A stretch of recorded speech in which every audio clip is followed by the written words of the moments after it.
He discussed thinking as simulation of action, thinking as the ability to produce new avatars of the many possible subpersonalities that you could act out in the world, so that you can embody those which might be useful and productive, and let the ones that come to a dismal end in imagination fade away, never to appear in the real world. He talked about thinking as tool production and use, making the case that clarity of thought, equivalent to the creation of well-honed tools, prepares people for a less sorrow-ridden and more meaningful and productive life. So, Dad, what's been going on with you this week? Well, I was in New York earlier, and I had a chance to talk to Ignat Solzhenitsyn, who's Alexander Solzhenitsyn's son. And Solzhenitsyn, of course, is the author of the famous book, The Gulag Archipelago. I wrote a foreword to that book, the abridged version, the 50th anniversary of the abridged version, and the 100th anniversary of the centenary of Solzhenitsyn's birth. And I recorded the audio version of that foreword for the audiobook in New York. But I also had a chance to talk to Ignat about his experiences with his father, his experiences working on his books, the effect that living in the shadow of his father and that book has had on his life, and on some of the historical consequences of the publication of the Gulag Archipelago. That'll all be additional material associated with the audio version of the abridged version of the Gulag Archipelago. So I'm hoping that that's all very useful. I also spent a lot of time this week really doing the second edit, before I hand this to my editors, the second edit of Rules 21, 22, and 23 that will be included in my next book, which will be a compilation of another 12 rules. The title and all of that has yet to be announced.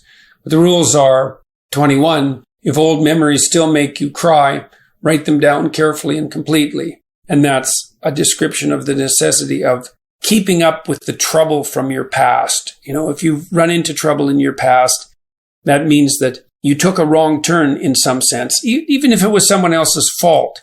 You know, you ended up in a territory that you shouldn't have been in, and it's necessary to explain to yourself exactly how that happened and why, so that you can avoid such things in the future. That's the purpose of memory. So that's really the main function of that chapter.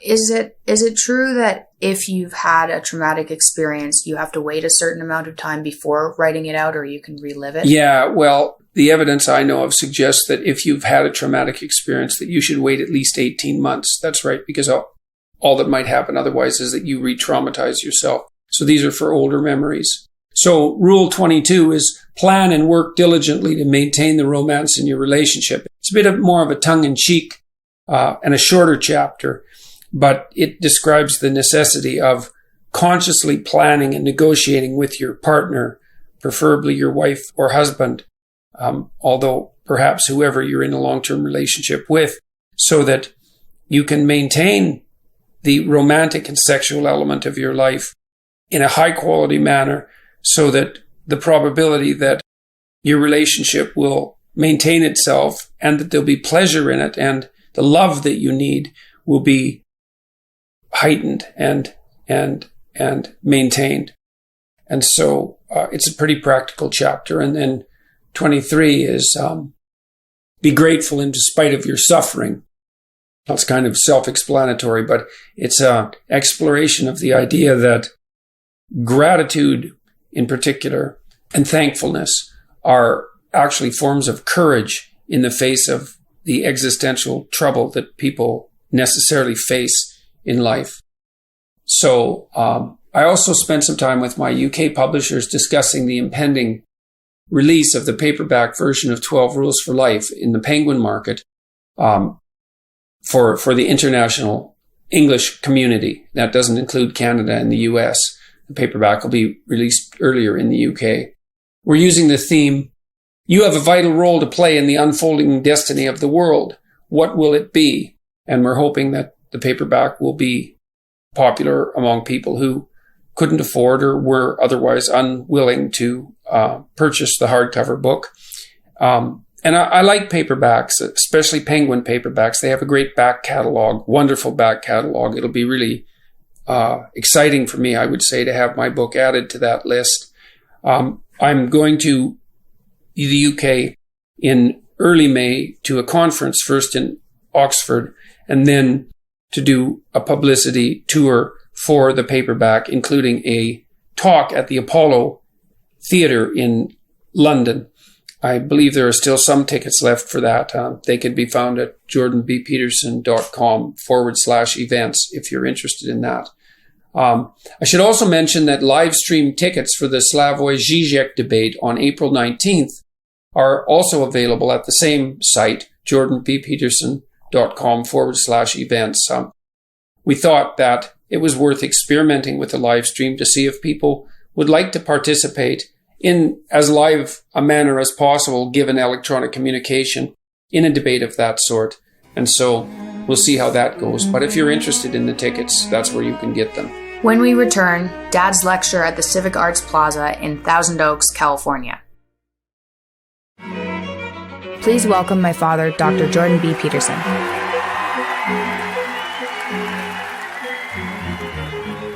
This is the last talk of the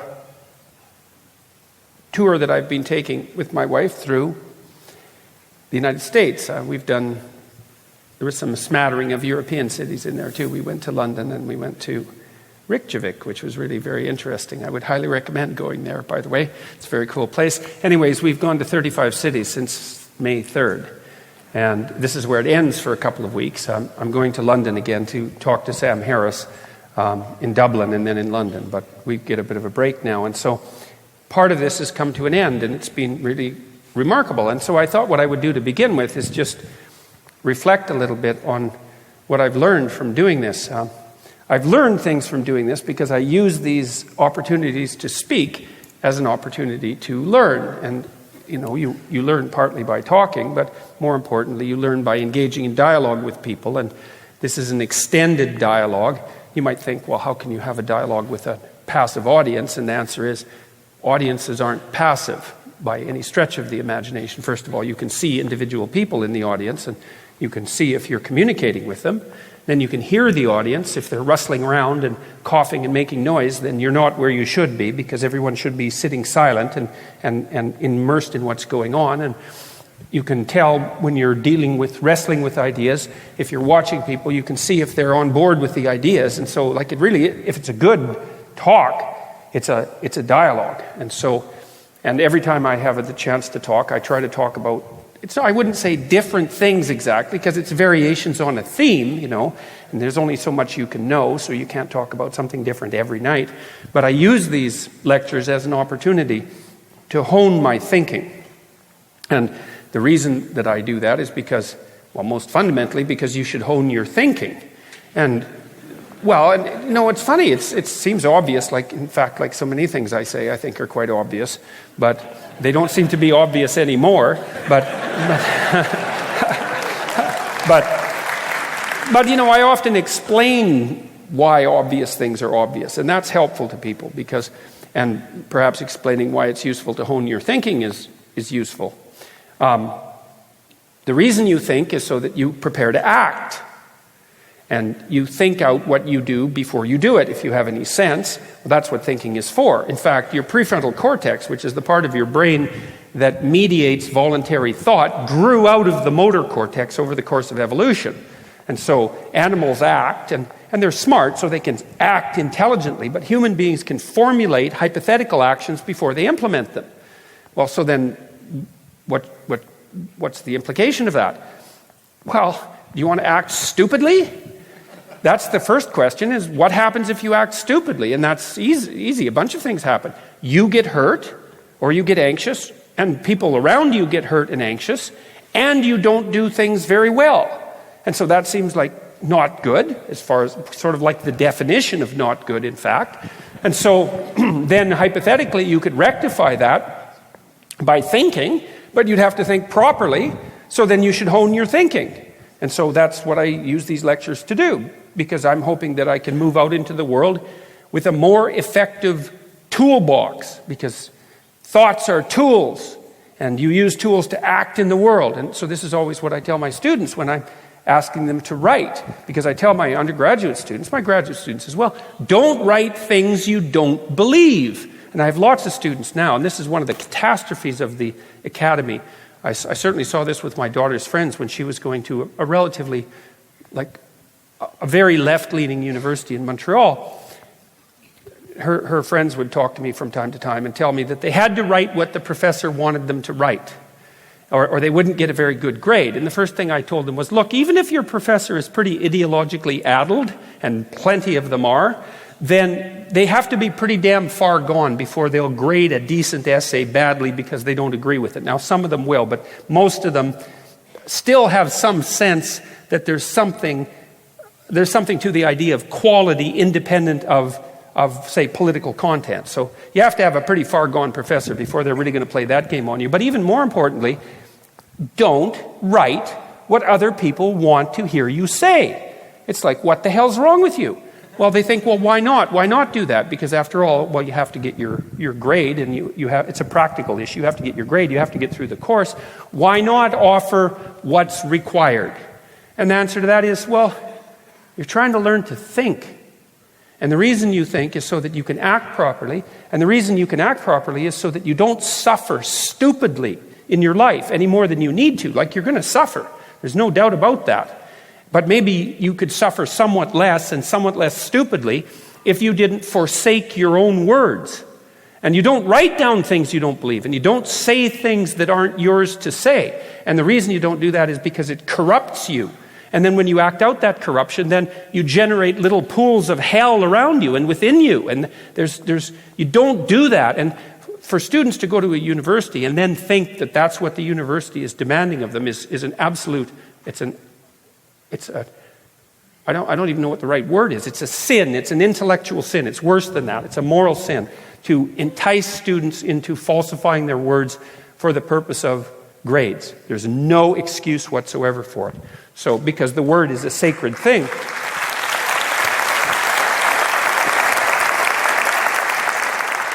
No, it's sacred. The word is a sacred thing because suffering matters. And if you think carefully and properly and thoroughly, then you can reduce that. And maybe you can also do some good. You can just not avoid harm. That's something, man. If you could just avoid undue harm, that would be something. But maybe if you got your words together properly, you could go out and do some positive good for you and for your family and for your community. And that's all dependent on the integrity of your word. And so every chance you have to hone the integrity of your word, you should cling to like your life depends on it, because it does. And so it's been a privilege to have these opportunities to speak to so many people, because it gives me a chance to do that. And then you think, well, why can't you just do that in the privacy of your own psyche, let's say? You could just sit in the back room and think. And the problem with that is, well, no, actually, there are real limitations to that, because each individual comes equipped or possessed by a set of biases, as well as being bound terribly by their own ignorance, because we're all bound by our ignorance, our blind spots and all of that, and our malevolence for that matter. And you can't contend with that in isolation. You can contend to some degree with that in isolation, because you can sit and think. But it's much better to test your ideas out in the world against other people's biases and ignorances, but also knowledge. And so then you get the best of both worlds. You can think through your thoughts and you can hone them, and then you can provisionally test them out there in the world where you're going to have to act anyways. And if they meet a receptive audience, and especially if they meet an audience that is also willingly engaged in the process of making the ideas better, then you can have some assurance, not complete, but some assurance that you're in the right place at the right time doing the right thing. And you want to be in that place. And, well, you also want to be in that place because that's the most meaningful place to be. So that's also something. And the reason it's the most meaningful place to be is because it is the place of maximum adaptation. Right? That's why it's so easy to get engrossed in a great conversation. And this is something I've come to realize quite deeply. You're evolved. This is how your brain functions. Your brain functions to engage you meaningfully when you're doing the right thing at the right time.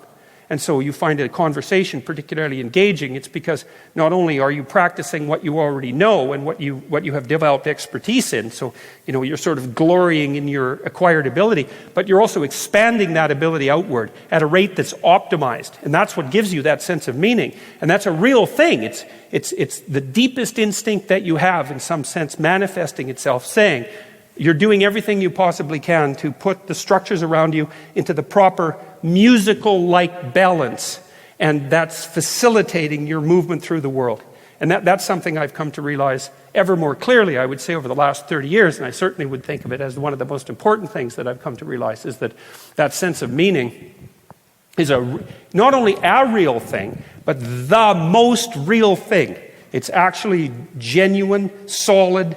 It orients you in the world. And rule 7 is do what is meaningful and not what is expedient. And it's a riff on that theme, essentially, that you have an instinct for meaning, and it's not an epiphenomenon of something more real. It's the most real thing. It's the thing that your brain is adapted to produce, and you can follow it. You can have faith in it. You can have faith in the meaning that manifests itself to you spontaneously. But then Rule 8 says, yeah, but tell the truth, or at least don't lie. And the reason for that is that you don't want to pathologize the mechanism that guides you through life. If you have an instinct that's capable of manifesting itself as a guiding instinct, the last thing you want to do is practice to warp it. And that's what you do if you lie. If you warp your words, if you bend and twist them, especially if you do it habitually, because you build new neurological mechanisms when you develop a habit, and that will twist and distort the manner in which the world manifests itself to you. And then you're done. Because it isn't even a matter of opinion. It's worse than that. You've actually warped the manner in which you perceive things. It's far deeper than opinion. And that becomes automatic. You won't even be able to see it. And so, well, that's why lying is a great sin, so to speak. That's why so many religious traditions have an incredibly tight stricture against lying. Don't practice what you don't want to become. Think, well, why shouldn't I lie? I can get what I want. It's like, well, yeah, for the next minute. But as a medium to long-term strategy, it's an utter catastrophe. And not only because you can no longer rely on yourself ethically, because if you lie, well, then how can you trust yourself? But because you build yourself the psychic substructure of someone who's deceitful, in which case you cannot rely on yourself even when you need to. And of course, you're going to wreak havoc on the people around you as well, just as a catastrophic, side consequence. So that's also terrible. So that's what I've been using these talks for. And then one of the things that I've been thinking about, I learned a couple of things, as I said, on this tour. One of them is why, I think I figured out why you're all here. I don't mean in some cosmic sense. Well, you're all here in some cosmic sense to set the suffering world right. So that's the theme that runs through my first book, Maps of Meaning, and also 12 Rules for Life. That's what you're here for, as far as I can tell. And I think you all know that, too, because when you do what you can to set the suffering right, then you've accomplished something that you can take, I wouldn't say pride in, you can take solace in.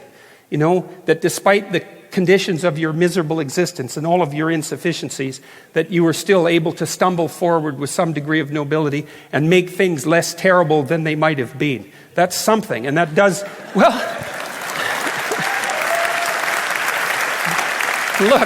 look, man, if you're a flawed creature with a proclivity towards malevolence, you should aim low. And not making anything any worse than you could have, that's a good start. And that would be that, as everyone knows. So why you're here in the more proximal sense, the question that I've been trying to figure out, because I've been trying to make sense of what's been happening around me, because, I've spoken, as I said, the total number of cities now is about 52, I think. And the average audience size has been approximately this. And this is 2,500 to 3,000 people. And so I'm thinking, what the hell's going on here? Why are you people all coming out to hear a psychology professor talk about really intellectual ideas? And I would say, in some sense, obscure intellectual ideas. It's like, why? No one was doing this 5 years ago or ever. And, and so something's changed. And then I saw that even a more, what would you say, curious example of this when I was in Vancouver on the 24th and 25th of this month. I was there talking to Sam Harris about the distinction between facts and values, or the relationship between science and religion, or the relationship between facts and stories. Depends on how you carve it up.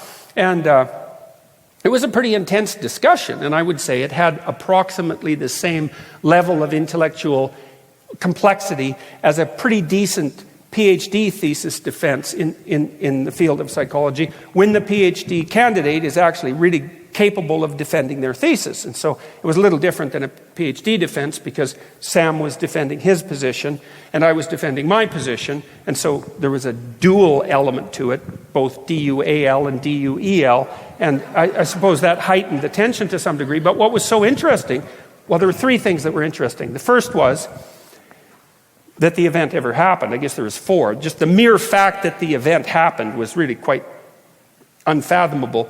The second was we were only supposed to speak to each other for an hour, and then we were supposed to go to Q&A for an hour.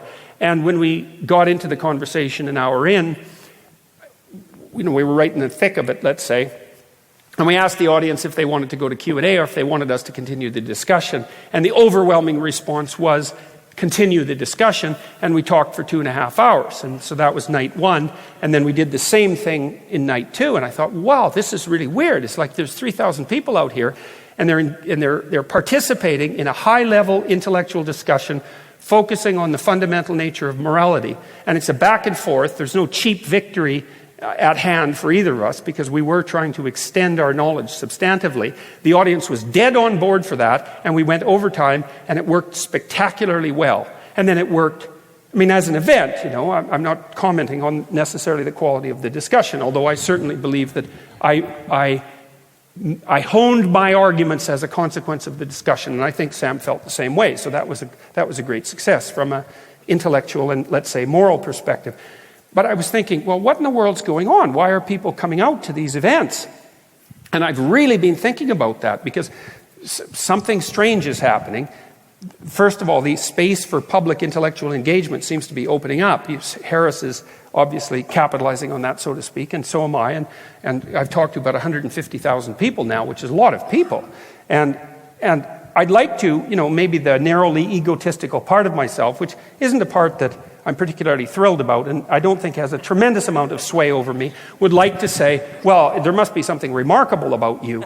And, well, it's tempting to think that, right? It's tempting to think that. And I'm a reasonably engaging lecturer, and I've thought about a lot of things, but you have to, if you have any sense, and this is actually one thing you learn as an experimental psychologist, is you never attribute to a personality what you can attribute to a situation. You start with a situational analysis first.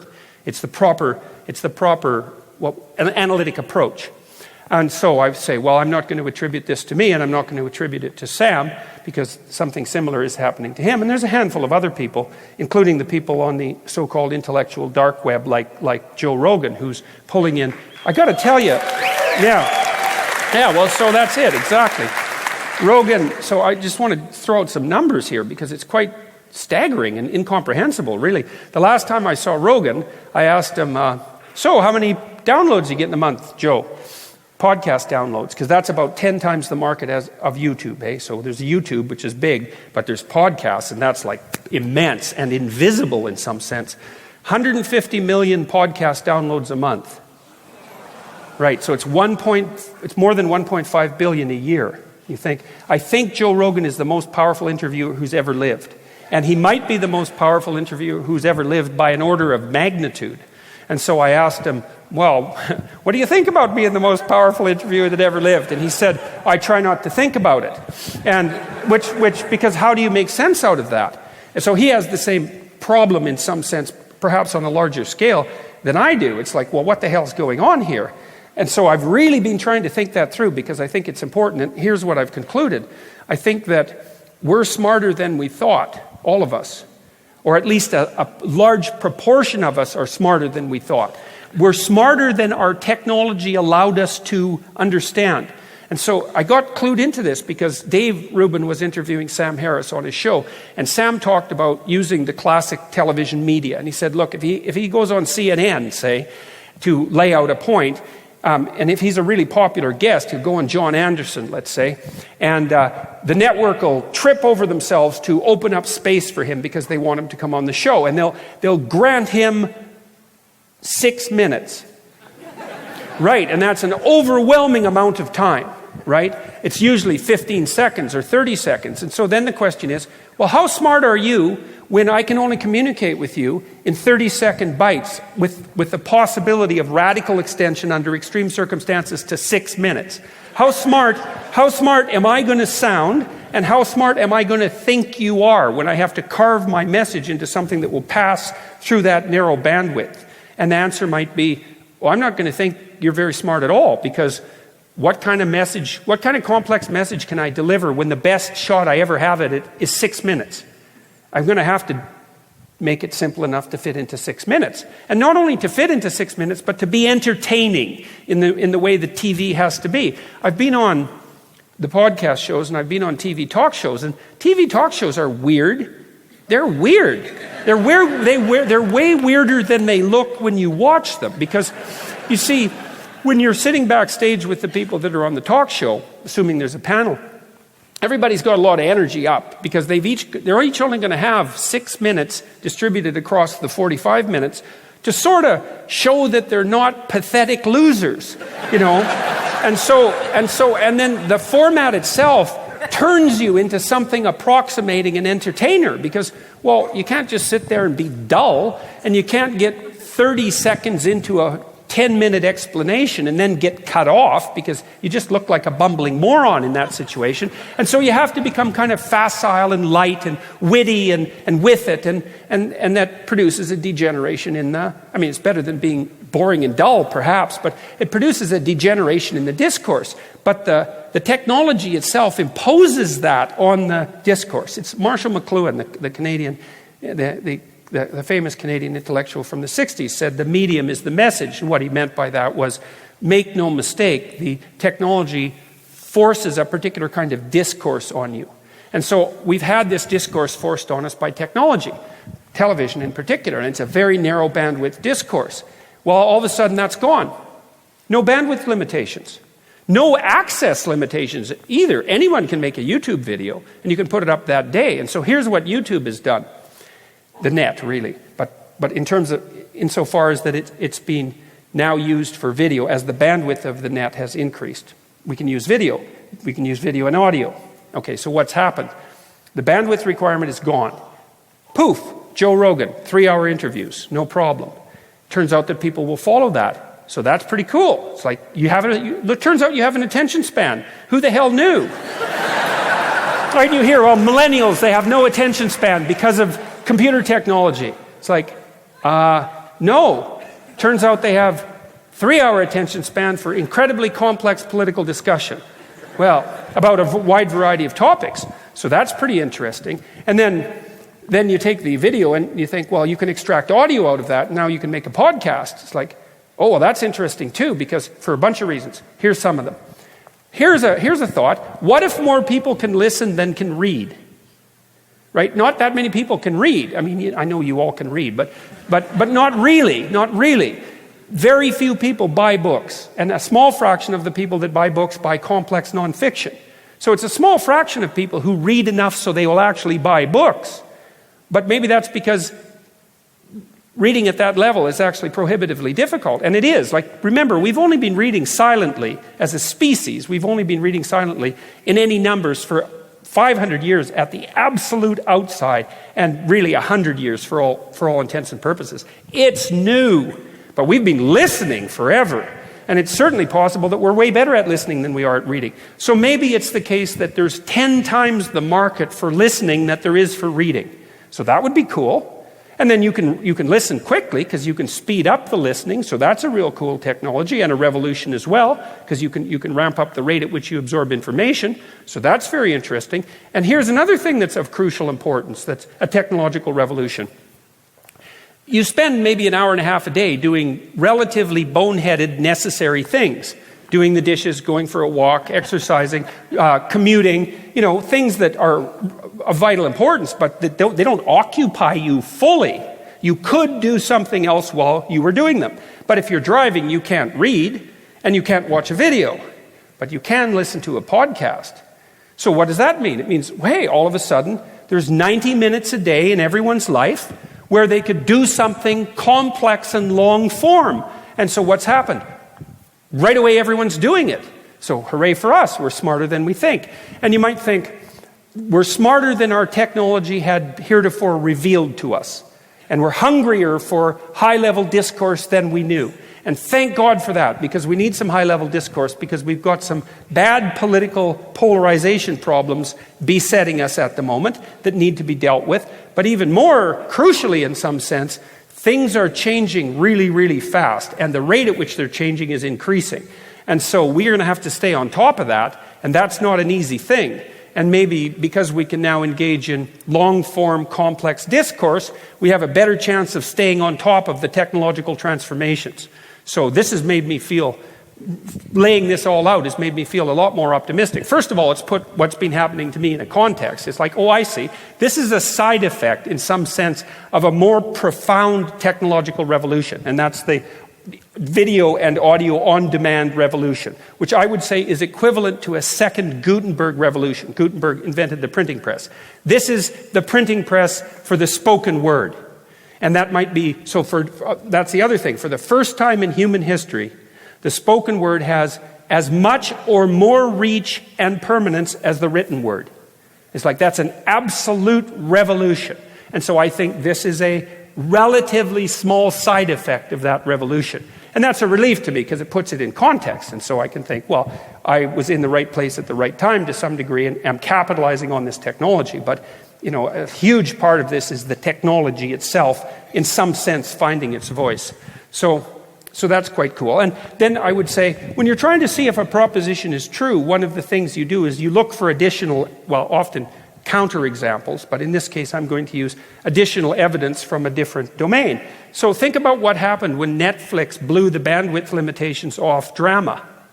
It's like everybody thought, oh man, you're lucky if you can get that audience of dimwits out there to concentrate for 20 minutes on a light-hearted sitcom, and you better provide them with a laugh track so they have enough sense to know when something's funny. You know, and maybe you can really push your damn limit and you can get them to sit and watch an hour-and-a-half movie if the plot isn't too complex, you know, which is kind of the standard routine for television movies. And then we blew the bandwidth limitations off on-demand drama, and what are you guys demanding? It's like 40 hours of solid, complex drama, right? With a multitude of characters. Like, there have been plots that have been derived since the 1960s in the radical increase in narrative complexity as television has developed. And well, especially in the last 5 or 6 years, that, you know, I would say that there has been a series of shows whose narrative complexity starts to approach that of great literature. You know, and people are dead starving for that, and they'll binge on it for like, you'll sit there for like 3 days and just watch it like mad. It's like, not only do you have an attention span, it's way longer than anybody would have possibly imagined. And it's so powerful that you can actually monetize it. And so it's a real thing. And so hooray for us. That's one thing I've learned on this tour is we are smarter than we thought. So yes. And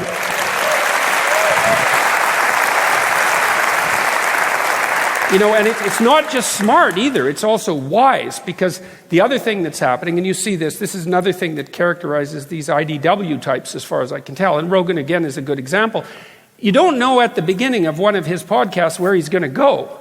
It's really a journey, you know. It isn't like he's sitting around thinking, okay, well, here's how I want to manipulate you into thinking. I've got an ideological framework that I'm going to impose on you, and I'm going to craft the narrative. You see this happening in the mainstream media all the time. It's like they've done this to me, although I've had lots of good journalists cover me, by the way, but many times. NBC was the worst at this, by the way, just to name someone. You know, they took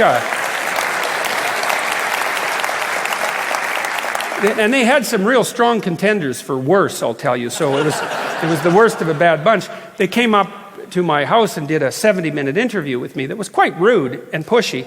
And then they collapsed it to a 3-minute trailer that bore no resemblance whatsoever to what I was saying, except that the words had been taken from the interview. because they edited it and cut it and edited it and cut it. And so there was this a priori story that had to be told, and I was just the means by which that story was going to be propagated. And it was appalling. But people took it apart on YouTube and compared it with the actual interview, and I don't think it did NBC any good whatsoever. In fact, I think it sped up their inevitable demise by, 0.1% or something.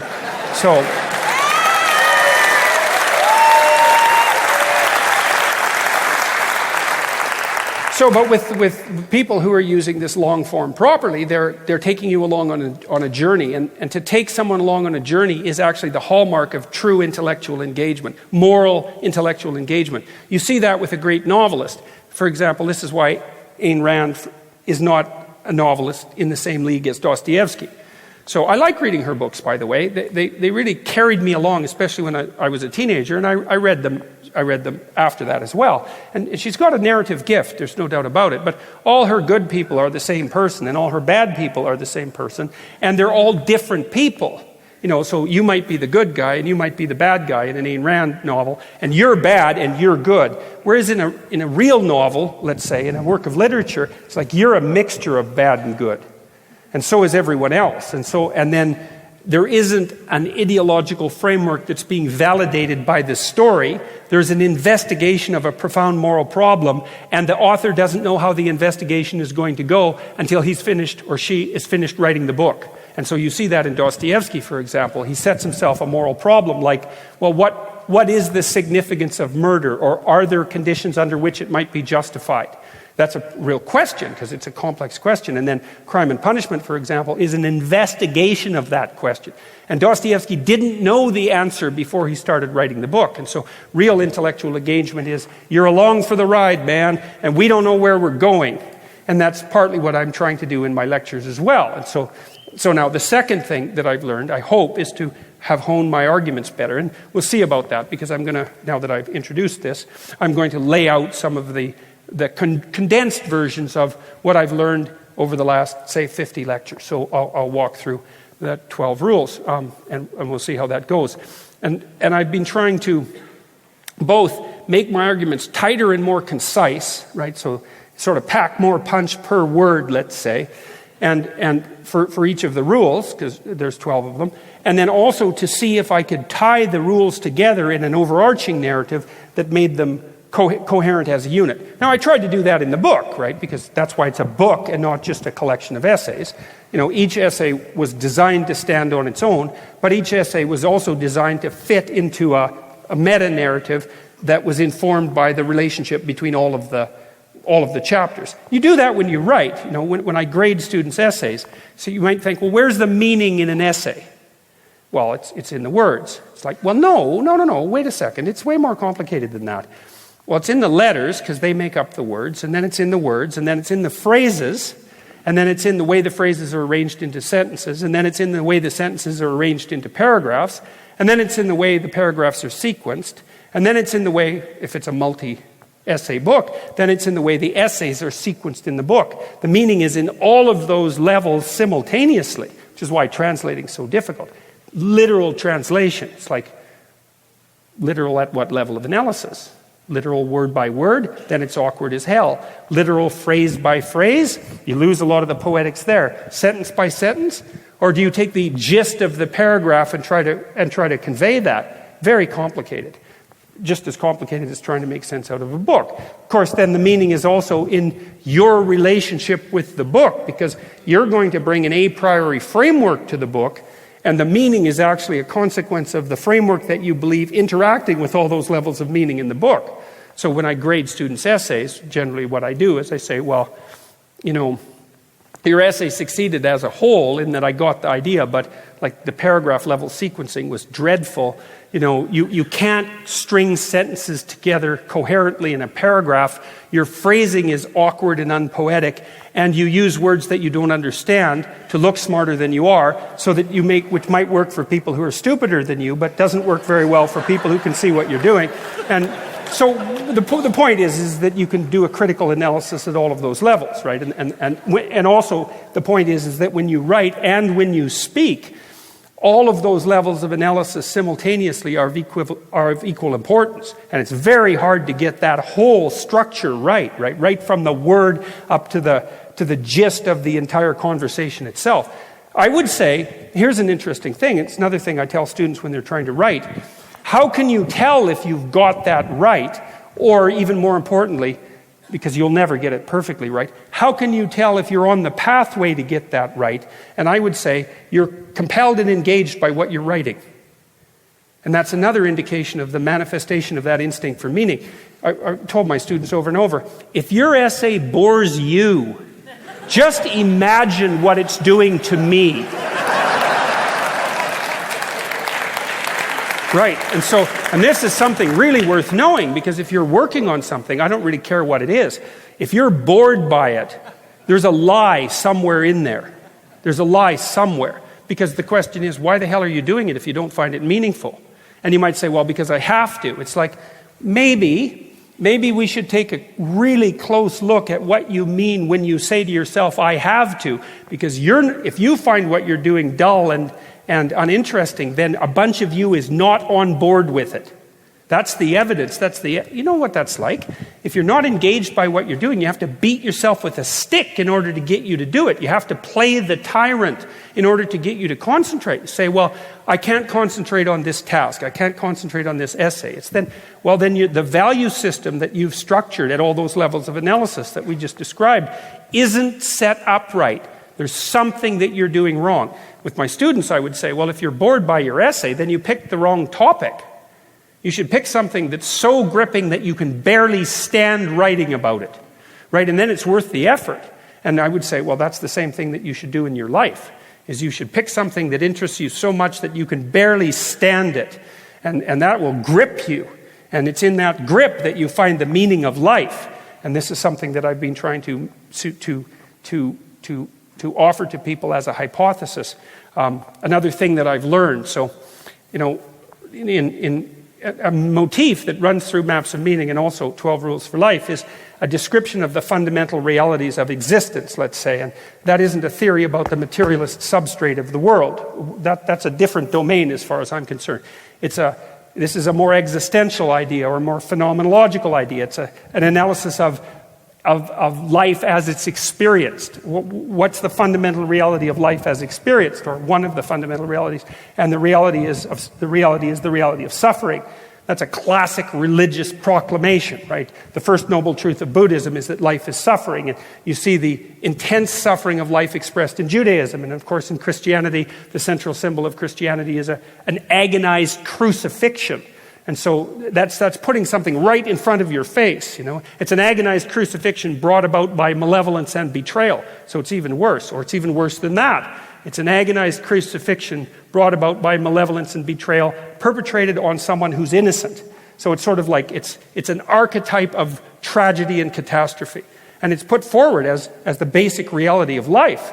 It's like, well, what do you have as an antidote to that? And what you have is the sense of meaningful engagement in life. That's what lifts you out of that. And you know that because now and then you're doing something and you think, you experience the sense that was deeply worthwhile. You think, well, what do you mean? And you mean something like, despite the fact that life is fundamentally a tragic catastrophe that's tainted by malevolence, that manifested itself as worth doing. And there's a bunch of things that you do that are like that. It's like that when you love someone. Like a parent or a child, they have their bounded, fragile existence and all of their flaws, all of that. And the fact is you're still happy they're around, right? So that's a deep judgment. Love is very interesting that way, especially with family members, because you know their foibles, and you know their insufficiencies and all of that. And yet you still grieve when they die. And you think, well, what does that mean? It means that, you've made a judgment at a deep level of your being that despite the insufficiency of their existence, it was better that they existed than that they didn't exist. Because otherwise you wouldn't grieve, you'd have a party that they weren't. It's thank God he finally died. Better for him and better for everyone else, But that isn't what you do. And even if it's a person that you've had a contentious relationship with in your family, you'll see that when they die, some of the things that you thought of as faults, and maybe that even were faults, are part and parcel of that thing that you loved. And so that is a deep judgment about the validity of being. And so that's a meaningful act of engagement. And you know that because the close relationships that you make in life, the intimate relationships, genuinely sustain you. If you talk to people who are terribly nihilistic and depressed, they're often also extremely isolated, right? It's not only that they're hopeless, it's that they don't have anyone. They don't have a friend. I've had lots of clients who had no family and no friends. And like, never had any friends, and sometimes essentially never had any family. Jesus, rough, man. It's very difficult to orient yourself in the world without those fundamental connections. And so you value them and you find them intrinsically meaningful, and that's despite the catastrophe of life. And then, so that's an interesting thing, because it shows you that there are spontaneous involvements in life that lift you out of the malaise. And certainly the love that you have for the people that you love is one of those things. It's certainly the case. And it's like no one ever says, well, I just have too many people that I love. No one says that. Right? You can say, I have all the friends I can stand, which is a different thing. But you don't say, well, there's just too many people around here that I love. That's just not a problem. So that's a good thing. And you love the people despite their insufficiency and their vulnerability, or maybe even because of it. Because I've thought that about my own children, especially when they were little, because they're vulnerable as hell, and you think, oh, it would be good if they're not so vulnerable. But you think, well, wait a second, is their charm, the vulnerability that's so intense is part of their charm. It's like you get rid of the vulnerability, you get rid of the person. That's not helpful. And so what that means is that you can find yourself in situations where you observe something as of transcendent value despite its subjugation to tragedy and malevolence. And so that's worth noting, because if you start with the a priori assumption that life is suffering tainted by malevolence, that can be very pessimistic, and that can take you down a very nihilistic road. And it's incontrovertibly true at some level. And so then you think, that's why we never talk about it. But then you think, well, wait a second, if there are things that lift you out of that, and not because you're rationalizing them, but because when you experience them, they lift you out of that, then you think, well, wait a second, that means that there are things that are more powerful, that manifest themselves in the confines of your life, more powerful than death and suffering and evil. And so I've taken a very close look at all of the things I didn't want to take a close look at, and based on the alchemical dictum of Jung, in sterquilinis invenatur, which is what you most need will be found where you least want to look. It's like, so you look at the darkest possible place, and the strange thing is that's where you discover the light. You contend with how terrible the world is, you find out what is exactly that terrible, but there's something in you that beckons to you to adopt a mode of being that transcends that, and that you can do that. And what that means is that regardless of how terrible the reality is, the thing that allows you to transcend it is more powerful than that. And that's an unbelievably optimistic vision. And I do believe not only that it's true, I also believe that we actually know it's true. And so the first bit of evidence for that would be the reaction that you have to the people that you love. But here's another bit of evidence. And this is something this is an idea that I've been honing. One of the things I've noticed when I've been addressing crowds, as I listen to the reaction of the crowd, and I'm really interested in those periods where it's dead silent, where you could hear a pin drop, because that means everybody's moving as if movement will disrupt what's happening. And so that's an indication that something of significance is happening. Everyone seems to be doing it at once, so it's maybe it's delusional, but probably not. Well, you never know, but it doesn't seem to be. And so one of the things that I've noticed is that audiences now go dead silent whenever I talk about responsibility. And I've thought about that a lot. And I think there's a variety, and 12 Rules for Life, if it's about anything, it's about responsibility. It's really about that. But it's about responsibility for a very specific reason that's associated with meaning, I would say. So we've already laid out the axiomatic structure, the description of life as suffering sort of made worse by malevolence, which is a good thumbnail sketch of human history in some sense, or at least the negative elements of human history. What do you have to set against that? We think, well, let's take a look at that. See, the problem with most moralizing, which is you should accept responsibility, right? You should be a good person, is there's a kind of finger-waving element to it. And there's no explanation. It's like an authority has imposed this requirement on you. And perhaps the requirement is legitimate, but there's no explanation for why. So I've been trying to come up with an explanation for why. And because it's a lot easier to get to people to, what would you say? People are much more motivated if they know why they're doing what they're doing. Nietzsche said, he who has a why can bear any how. And so that's lovely. And if the how is, how are you going to trudge through the catastrophe of life, let's say, with head held high so that you can stand up straight with your shoulders back, how are you going to do that? And the answer has to be, well, you have to find something worthwhile to do in the face of that. And that's the why. It's okay. So where do you find your why? And, well, we said one answer is in the people that you love. And so you have your family members, you have your children, and you do your best by them. But there's responsibility in that, especially, well, with parents and with children, right? There's heavy responsibility with children. It's perhaps the heaviest of responsibilities. But people also generally think, yeah, but it's worth it. And I've certainly noticed that with my own kids, is that, of course, they're a heavy responsibility.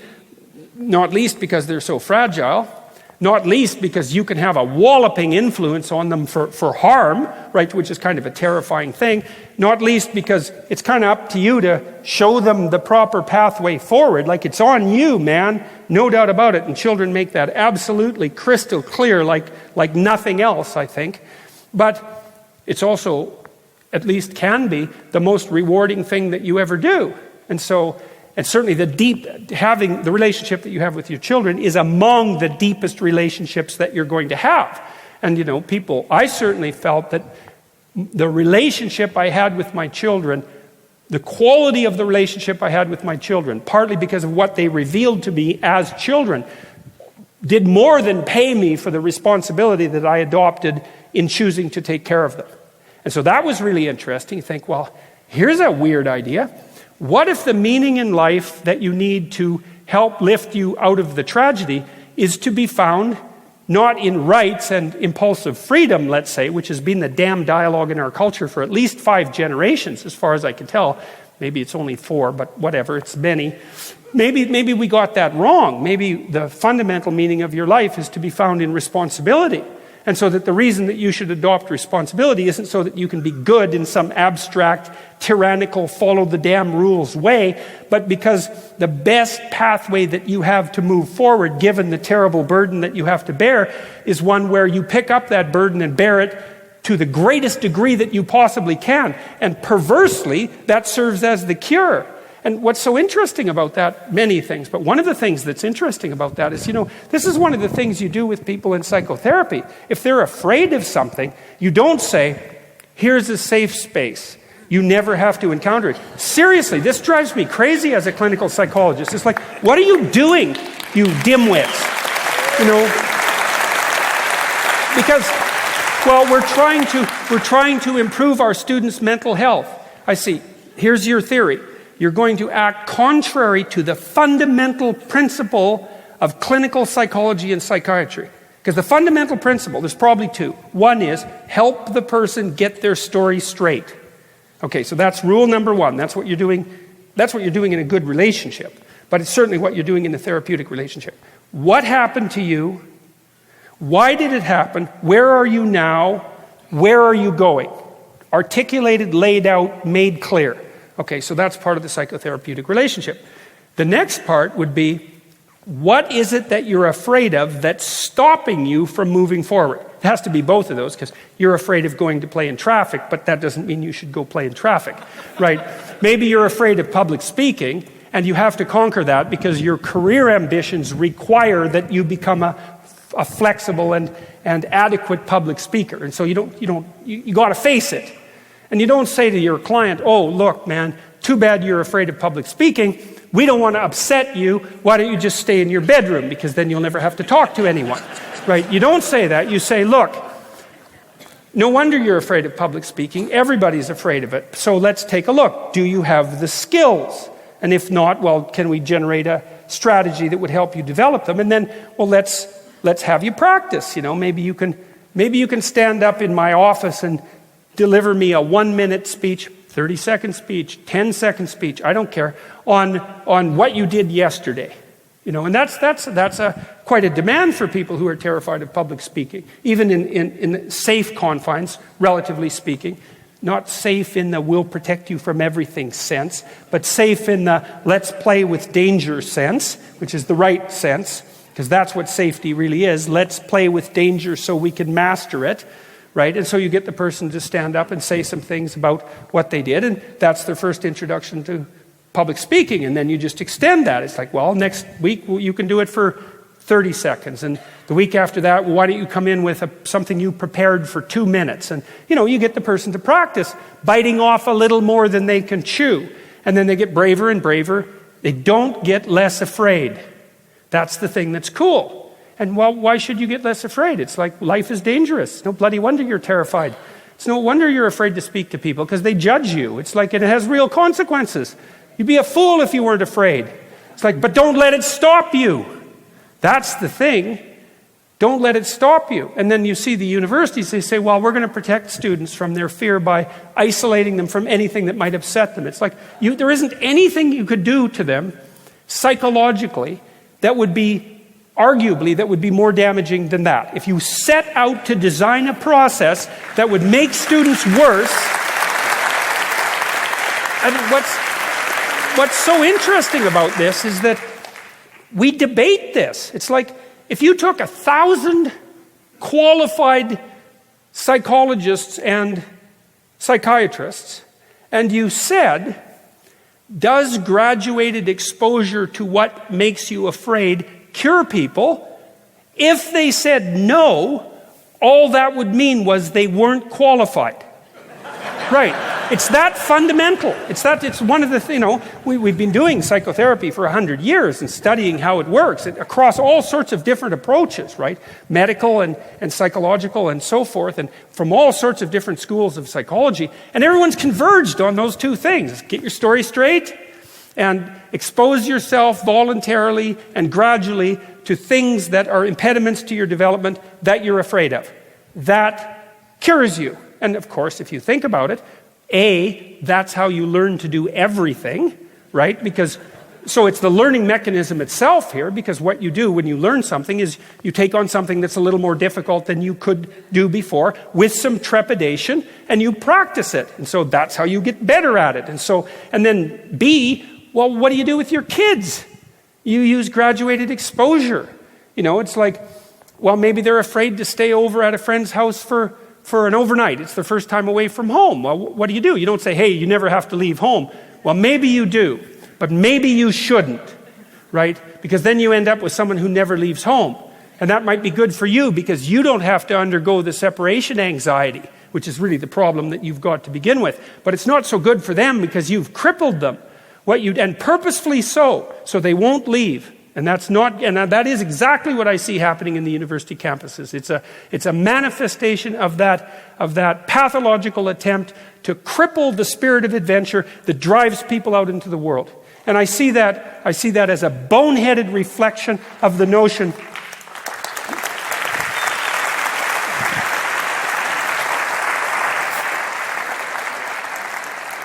I see that as a pathological reflection of the proposition that to take your place in the world is to attempt to participate in the patriarchal tyranny, and so any way that you manifest yourself bravely in the world is actually indistinguishable from your participation in that tyranny and should be crippled. And that's what people are learning in the universities. It's absolutely sickening. It makes me appalled to be a member of that establishment. And so there's no excuse for it.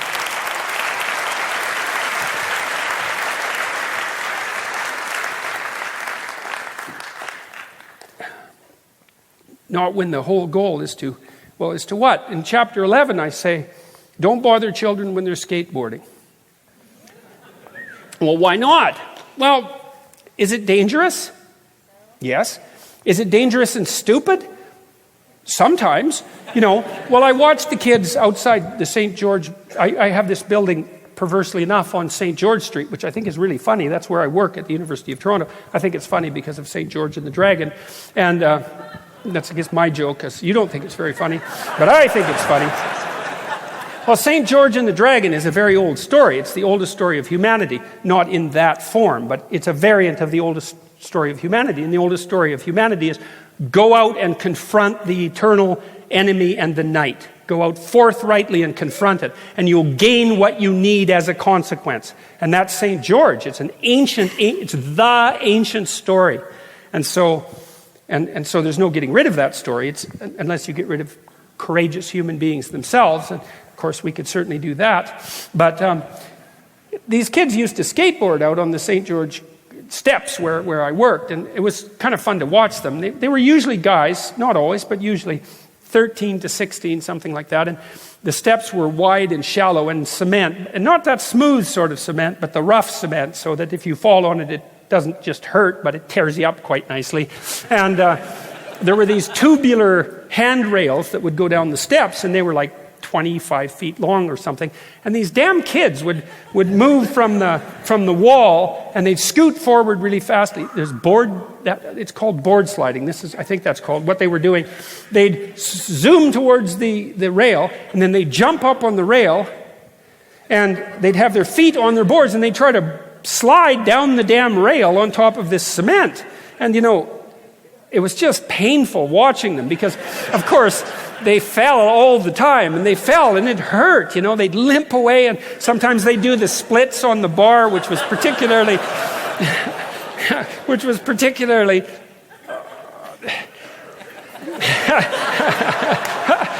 hard to take. And they'd limp away, and they were smiling, and their friends were laughing at them and with them, and then they'd sort of nurse their wounds for a while, and then they didn't go home, which is what the smart person would do. It's like, I'm going home. The pain says, go home.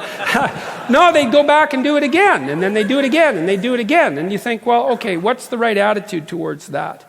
It's like, well, how about a helmet? How about a helmet? How about some body armor? Well, how about we just take the damn wheels off your skateboard, and then the whole thing isn't going to happen, right? Or maybe we make it so you can't skateboard there, which is what the university eventually did.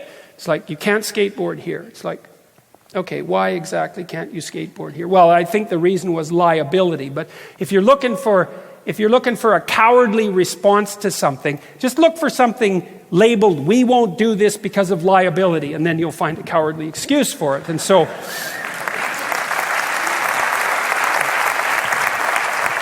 so when I was watching those kids, and I was watching the same sort of thing on YouTube at the time. I like watching parkour. I don't know if you know what parkour is. Those people are absolutely insane, right? They run across buildings. And I've seen people on YouTube jump down what looks like 3 stories and not die.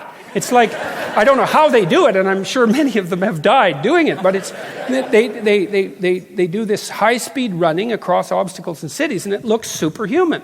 And it is in some sense superhuman, because no one was doing it 30 years ago, and now all sorts of people can do it, and they can do it spectacularly. And you see these people on YouTube too doing crane climbing, which is also a form of absolute insanity. They go into buildings that are under construction and climb up the buildings, and then they climb up the crane, and then they take a video of themselves on top of the... Russians really seem to be into this. And you think, Jesus, that's stupid. But there's a part of you that thinks, wow, really? You did that? You climbed up a building, and then you climbed up the crane? You overcame your justifiable fear of heights? And you were willing to take the risk to extend your competence.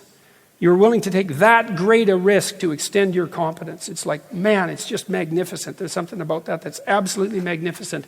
And you see that on a small scale with the kids skateboarding. It's like, of course it's dangerous. It's like, and what do you do? How are you going to make it safer? Well, you can't, really. I mean, I know there's stupidity, right? You can take something too far, but those kids are out there practicing to thrive in a dangerous world. That's what they're trying to do.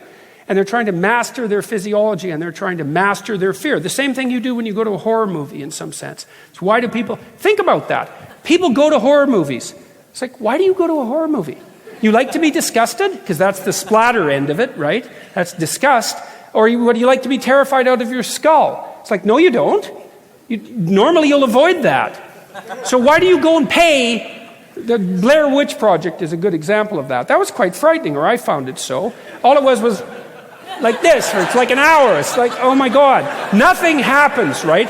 But something might happen. It's like, and so they did that brilliantly, because the whole movie is, oh my God, something might happen. Something might happen. So you're just on the edge of your seat, and yet you'll pay for that. Well, and it's the same with the splatter movies. It's like death and decay and disgust. It's like, oh, horrible. Well, we'll line up for that because we need some more of that. It's like, well, actually you do. Because you have to expose yourself to terror, and you have to expose yourself to disgust, because otherwise you can't live in the world. So, and you're so driven to do that, so perversely driven to do that, that even though it's unpleasant, well, because it's unpleasant to be afraid, yes, and it's unpleasant to be disgusted, yes, and so, but you'll pay to go have someone professional do that to you for like 2 hours. And then you think, well, isn't that interesting? Because what it means is the pleasure you take in the mastery of the fear and the pleasure that you take in the mastery of the disgust is more valuable and intense than the fear and the disgust itself. And then you think, well, that's a good motif for your life. It's like that's what you want, is you want the pleasure that you take in your life. And pleasure is really the wrong word, because I think meaning is the right word. You want the meaning in your life to be so intense that it supersedes the fear and the disgust. And I think that that's possible. So that's the other thing I've been trying to lay out in Maps of Meaning and 12 Rules for Life. And I think it's in some sense the answer to the conundrum of nihilism and postmodernism. And those things are very tightly allied. So the nihilists say, well, nothing's worth doing. It's like, well, or nothing means anything. That's even worse. But that's an easy one to take apart. Nothing means anything. Wrong. Pain means something. You just try to argue yourself out of your pain with your nihilism and see how far you get. It's like, no, it doesn't move, man. I'm in pain. And you can't argue yourself out of your terror with nihilism either. So there's meaning that cannot be moved by skepticism. The meaning's all on the negative end, but that's okay. It still demolishes the fundamental nihilist argument. But on the upside of that is that, well, there are also things that you can engage in that are analgesic, and that, what would you call, they don't mask the terror of life, they justify it in some sense, or they make it a trouble that's worth bearing. You think, well, this is worth it. It's worth it. And you think, well, it isn't, what I'm doing isn't worth it. Therefore, there's something wrong with life. It's like, no, wait a second. That's not the right conclusion. It's a conclusion. But another conclusion is, no, there's something wrong with what you're aiming at. If what you're aiming at doesn't justify you getting out of bed on a miserable morning, then perhaps there's something wrong with what you're aiming at. And so why not? You might as well.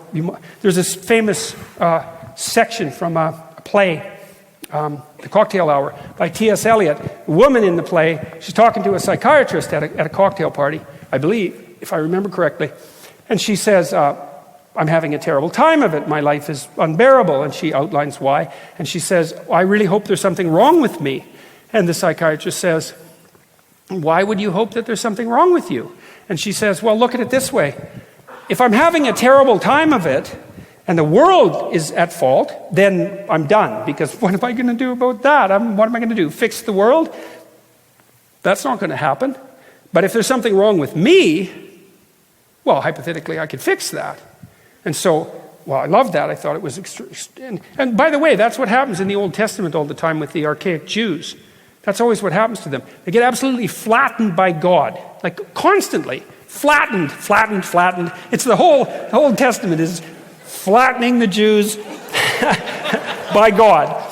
And they get up and they say, we must have done something wrong. Right. Well, you think about that. Think about how opposite that is to the current state of political discourse. I'm flattened. Someone is at fault. It's like, that's the victimization narrative. That's the victim narrative. It's someone's fault. It's built into the structure of existence, actually. So maybe it's God's fault. But the Jews, they wouldn't do that. It wasn't God's fault. It was their fault. It was that they didn't aim high enough. They broke the eternal covenant. They didn't aim high enough. Their sins came home to roost. And you think, well, is that a pessimistic viewpoint? It's like, yes, because it's your bloody fault. But is it an optimistic viewpoint? It's yes. It's an optimistic viewpoint because it means you might be able to do something about it. And one of the things I outlined in chapter 10, which is be precise in your speech, is a series of findings from the neuroscience literature that indicate that this is really a mind-boggling set of discoveries. And it spanned about 50 years, I would say, because we started to cotton onto it in the early 1960s. The things you see in the world are profoundly determined by your aims in the world. And I don't mean the things you think about. I mean the things you literally see. Because you can't see everything in the world, obviously, because there's a lot of world and there isn't very much of you. And like when I'm looking at you, I can see you, but I can hardly see you two, and you guys are just blurs. And so even in this tiny domain here, in order to see you, I have to move my head a lot to get a picture of the landscape. And looking at all you, I don't see any of you. And there's all of LA is outside of this, and I don't see that. And I don't see the micro parts of you. And God, I'm so blind. And so the question is, what's the mechanism that selects out what I perceive? This is a major question. And the answer is your value structure. Your value structure determines what you see. Well, why is that? Well, because you aim at what you value, or you value what you aim at. It's the same thing. And so those are the things you're after, right? Because you pursue what you value. It's sort of the definition of value. And so, well, why do you have vision? Well, so you can see what you need to see when you pursue what you value. That's why you have vision. And so what happens is if you decide that you value something, then the world organizes itself into those things that will move you along on the pathway towards that value. And you actually literally, and I really want to emphasize this, literally, that determines what you see. Now, it's not the only determinant because the world's there too, right? So it can get in the way and it can interfere and it can screw up your perceptions, or your perceptions can fail. But the world's very complicated and lots of things are happening, and at least you filter all that through your value structure, and what gets through the filter is what you see. So what you value determines what you see. So then you think about this. What if you don't like what you see? Well, then you think, maybe you should do something about what you value. Now, you could think about that for 20 years. Well, I would recommend that, in fact. In fact, likely, that's all you should ever think about. I don't like what I see, therefore I'm not valuing things properly. It's a proposition, a hypothesis. Well, what if it's true? It might be true. I do believe it's true. I think the science indicates that it's true. But I also think that it's one of the most profound revelations of our ancestral systems of meaning, right? Because you need to get your values right. You need to get your values straight. And this ties back into the idea of responsibility and meaning. So you think, well, what should you value? Let's leave that aside. What do you value if you look at what you value? That's a better question, because you can sort of consult yourself.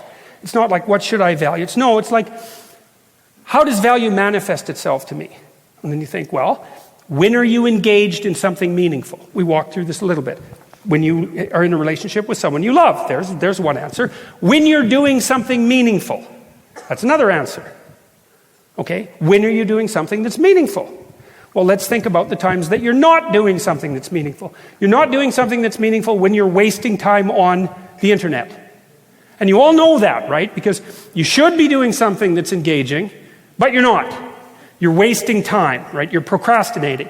And it's sort of minorly amusing in a pathetic way, moment to moment. But as you do it, you feel more and more sick. And after 3 or 4 hours of it, it's like you need to go have a shower. You're just not happy with yourself, right? And that's interesting, because you could think, well, why don't you just tell yourself that it's perfectly okay if you fritter away your time, doing whatever it is, pathological thing that you're doing on the internet, But that doesn't work. You can't bargain yourself out of that. You can't tell yourself, oh, anything I do is okay. That just doesn't work. You deviate from that path of engaged meaning, and you suffer for it by your own judgment. And so that's something that's really interesting. Think, well, when am I wasting time on the internet or procrastinating? Well, when I'm not doing what I'm supposed to do. It's like, okay, well, that's not a bad answer. When I'm not bearing the proper responsibility for my life. There's an answer.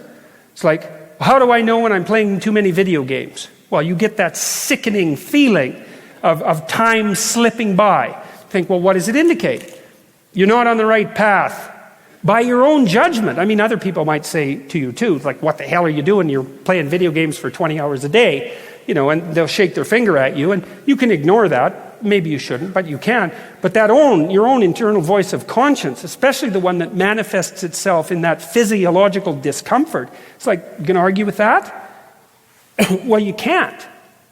That's one of the things that's so interesting is you'd think that you could tell yourself that it was all right and you would listen, because obviously you want to be doing that, because otherwise you wouldn't be doing it.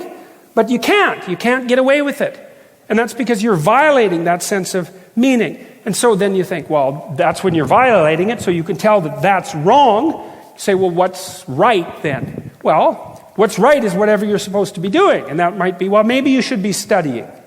Maybe that's it. Or maybe you have work to do, or you've got to clean your room. I don't know what it is, but there's something you should be doing that isn't that.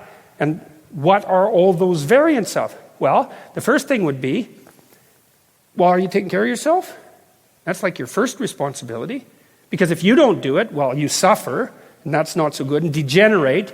But that's not all. You take people down around you, right? Because if you're in a family and you suffer and degenerate stupidly, then there's collateral damage. And if you really do a good job of suffering stupidly, you could probably take two or three other people with you. So, and if you're really spectacular at it, you can have a pathological effect on the community at large. So that's something to practice. Shooting up a school will do that for you, by the way. And so that's a nice route if that's what you want to take, and certainly a large number of people seem to want to take that route. So, but anyways, like the antidote to that sense of meaninglessness that envelops you when you're wasting time is to bear some responsibility. And first for you, at least that, get your act together. That's why this idea I have about, you start by cleaning up your room. It's like, of all the weird things to become a popular meme, it's like, haven't you heard that before? Some people have told you that before. But I think what I did was suggest why.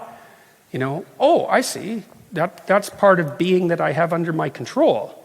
It's not so big. It's not such a big domain. Well, it's not so little. You have a whole room that's pretty spectacular. That's extraordinarily wealthy by the standards of human beings across the stretch of history. You could make that place perfect. And then you'd have made one place perfect. And then you'd have practiced making something perfect. And then you'd kind of know how to do it. And then you'd set up your room so that you could be properly there. So that when you walked into your room, it would tell you how to exist properly. It would reflect that back to you, and your clothes could be in order, and you could have a plan that goes along with the room, and you could sleep properly in there, and then maybe you could even take the next gigantic step, and you could think, God, I could not only make this orderly, I could make it beautiful. And then you'd have to learn how to make something beautiful, and then you'd have something beautiful and orderly, and it would just be your room, but then that would spread like mad. And interestingly, too, you might have a terrible fight with your family trying to make your room orderly and beautiful, because when you started doing that, especially if the rest of the house was utter bloody chaos, then as soon as you started to put that right, it would highlight the degree to which everything else was utter bloody chaos, and then that would make everybody who was participating in the chaos feel guilty and horrible about being so useless. And so instead of changing, what they would do is try to stop you from cleaning up your room. And that will happen a lot. And that's sort of what happens in life. And that's kind of the story of Cain and Abel. And so it's a lot more difficult to do that, especially in a really pathological circumstance, than you might ever dream. And it's a lot more difficult to do it right. But if you do it right, despite those and then there's all your own internal object. I don't have to clean up my room. I don't have to make my bed. It's just a stupid room. What difference does it make anyways? I've got better things to do. Yeah, blah, blah, all that nonsense. You have to overcome all that in your own psyche as well, to humble yourself enough to make your damn bed, like your mom told you ever since you were 4. So what's the point? Well, the point here is that this is the point of 12 Rules for Life. It's not the damn rules that are the point. The point is to bear up under the burden that the rules produce, is to lift up something that's heavy and of value, because that strengthens you, right? And it brings out your character, and it enables you to thrive in a tragic and malevolent world without becoming bitter and malevolent. And that stops you from working towards hell, and maybe it helps you to work towards whatever the opposite of that is. And what's so interesting about that, what's so cool about that, is that the cure to the catastrophe isn't found in the solution. It's found in the willingness to embark upon the solution. That's so cool, because it means that in some sense you can have what you want right now. All you have to do is decide to aim at something noble. Take care of yourself. Take care of your family. Take care of your community. Really aim at that. And as soon as you start doing that, you're on the right path. And the whole trick isn't to do it. The whole trick is to be on the right path.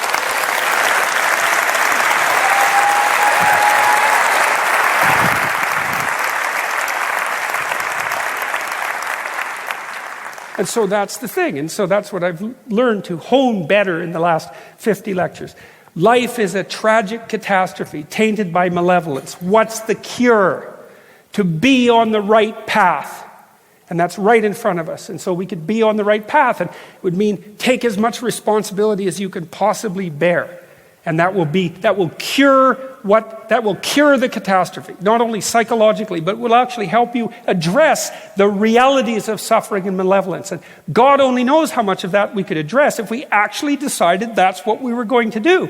You know bloody well that you can make things way worse than they are. Everyone knows that. No doubt you've tried, and it's been successful. And so you think, well, what if you stop doing that and you aim in the opposite direction? How far could you get? And part of the answer is it doesn't matter, because merely as a consequence of you trying, like wholeheartedly, right, with your full soul in it. I don't mean some cynical attempt to justify yourself merely for the excuse of producing a failure. I mean to be in it wholeheartedly. As soon as you do that, you've got the answer to the problem of life. Thank you very much.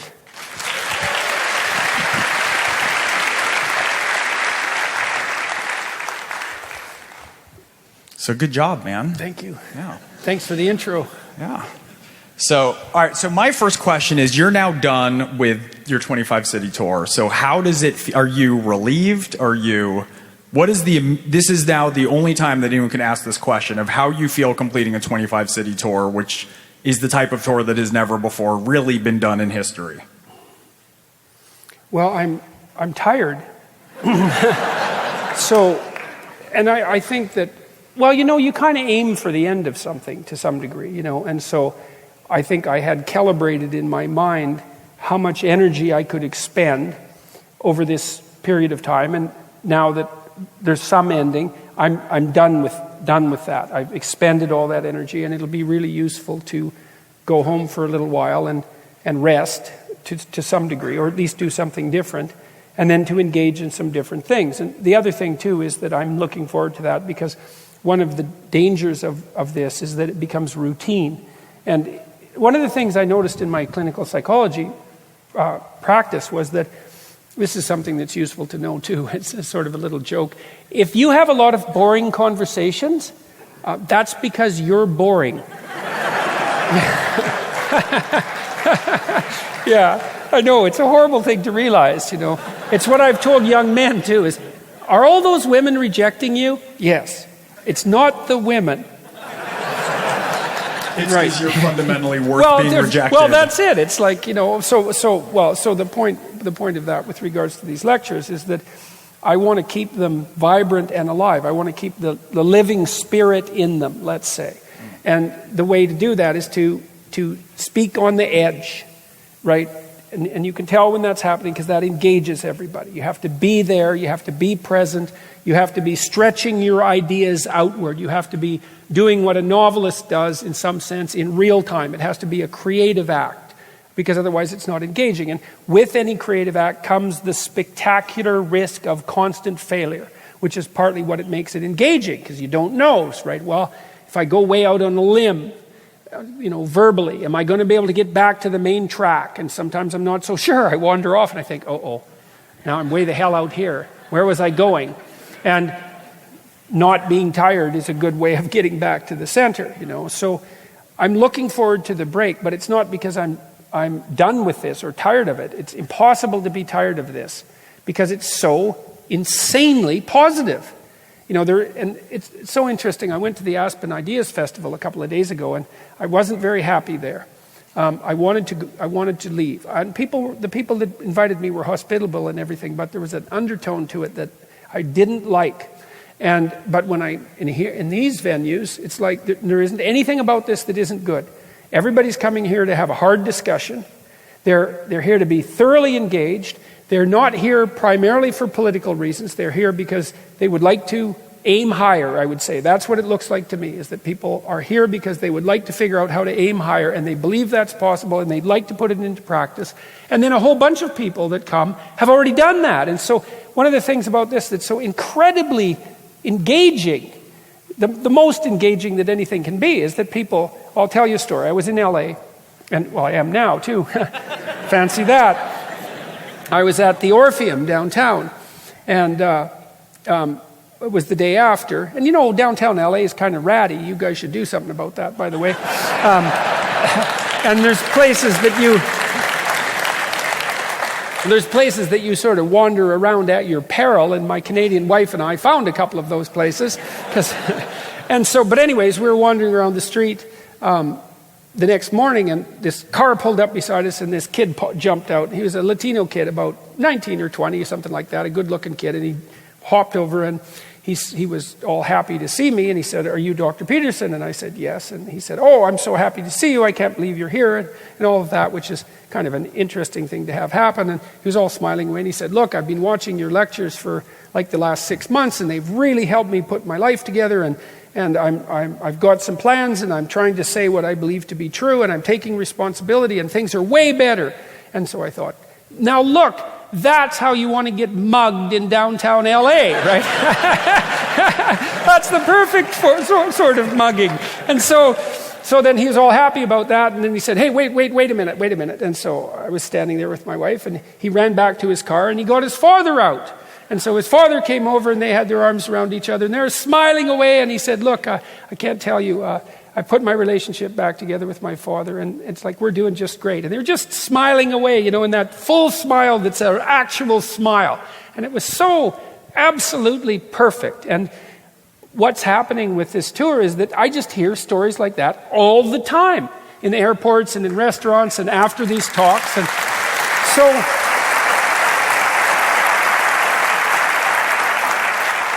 and I'm a clinical psychologist and an educator, and so I'm hoping that educating people about the fundamental dictates of psychology, especially on the clinical end, are actually helpful. That would be the hope, right? And they seem to be helpful, but to have that manifest itself like that constantly, you can't get tired of that. People talk to me at the meet and greets after this, and they say, "Well, I know a lot of people have thanked you," and they're all kind of apologetic about that because they have a story to tell about how they put their life together. And it's like, how could you ever be cynical enough so that a story like that doesn't just cut you to the bone every time? It's something, man. So I'm not tired of this, but I'm tired, so it's a good time for a rest. All right, so let's do a question that can't conceivably get you in any trouble. Let's open with that, which is, have you ever done any psychedelic drugs?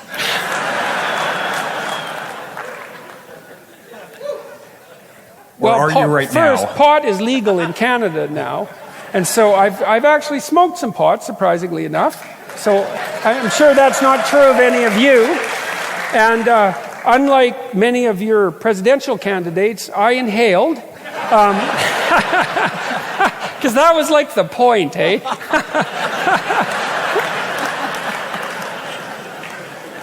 And so, and I've tried other things as well.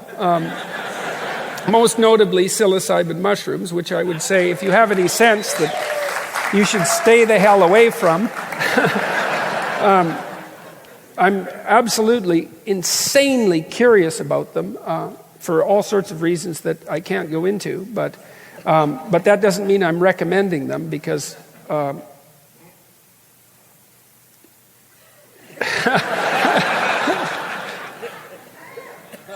well, I told one of my friends once about a hallucinogenic mushroom experience, and he said, "Well, is it interesting?" And I said, "Is it? I think he said fun, which is certainly not the right word." I said, "Well, imagine that you're in a canoe on the ocean, and you're looking over in the water, and all of a sudden, a massive whale shark comes right up from the bottom of the deep, and it opens its mouth right in front of you. It's like 15 feet across the mouth. It's open and you can see right down to the bottom. And then it closes and dives down. You think, well, was that fun? It's like, no. That's not fun. But it's interesting.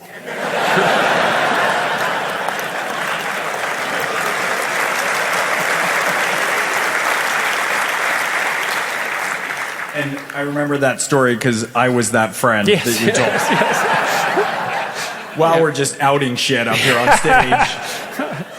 Okay. Anonymous asks, and curiously this is anonymous, would you call a marriage without sex a marriage? I would call it a marriage with that's very likely to have a short lifespan. Look, I mean, people come to it depends, eh? People come to their own arrangements, and there are a lot of differences in sex drive. And certainly that's the case also as people age. And if it turns out that both of you, haven't just shut yourself off out of resentment and spite and horror and anger and habit and carelessness and stupidity, all of those things, and you've come to a point in your relationship where you're basically living as intimate, as close friends, and that's actually okay with both of you with no lies, then, hey, it's your marriage, man. And you have the right and the responsibility to arrange it however you see fit. But I would say there's a high probability in most situations that some of those other factors have killed your romance.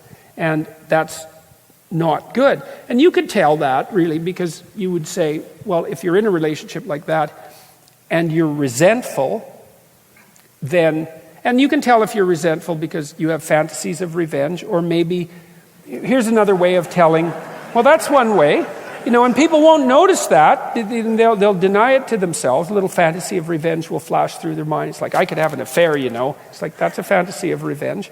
And so if that isn't happening, or maybe, Greg said earlier that one of the hallmarks of a good friend is that you can tell good news to a good friend. And if you tell it was a rule I was going to write about, and maybe I'll put that in my next book, is, be careful who you tell good news to. That's one rule. Another rule is be careful who you tell bad news to. But if you tell good news to a real friend, then the friend is really happy that you have some good news. And if you tell good news to someone who really isn't your friend, then they come up with a bunch of reasons why other things happen to them that were better, or they deflect the conversation. They can't just celebrate along with you because it generates resentment and envy, And so if you're in a relationship that doesn't have any physical intimacy and you're still able to respond to good things that happen to your partner in a positive way, then that might be some genuine indication that you're actually not bitter and resentful. But you probably are. So, because it's so easy to be that way, And so if you've managed it and you've negotiated it and it's okay with both of you, and that's genuinely true, and none of those other conditions apply, and you're not lying and you're not resentful and angry and nursing a grudge, and you can still celebrate with your partner, then more power to you. So that's a lot of conditions, man. That's quite a needle to thread. Yeah. Okay, so Tammy asks, why do you allow yourself to be roasted and harangued by so-called journalists like Kathy Newman? And before you answer, I'd like to point out that this is not Tammy, your wife, who asked the question. This is another Tammy. Sure. My wife is here. Tammy's here in the audience. She travels with me, and she's been very helpful, is very helpful.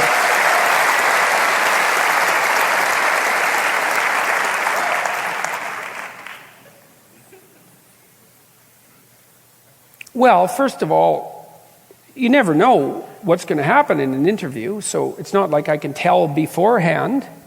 So with Newman, for example, when I first sat down with her, first of all, Tammy and I were in the dressing room with her, and she was getting all spritzed up, and hairsprayed and all of that, which is what happens when you're on television all the time. And she was quite friendly and chatty, and we were having a pretty decent little conversation. And then we went out onto the stage, and the cameras turned on. It was like different person. And so, what do you do in a situation like that? Well, you try to adjust. You try to watch what's going on and you try to adjust. And so that's the first rule, is like, you can't tell whether the journalist is going to be honest. Now, I would say, in support of journalists, I've had many journalists who have been very helpful to me. They've played it straight. I would say there's like 5 journalists in Canada who are the top journalists, most of them print journalists, but not all of them. The top journalists in Canada, the most well-known journalists in Canada, and the ones with the most independent opinions have been firmly on my side after about 3 weeks into this, once they realized when I was commenting on this compelled speech legislation in Canada that I'd actually read the damn legislation and the policies and understood it and was revealing what was there. There was confusion about that for a while. So, answer 1, you don't know.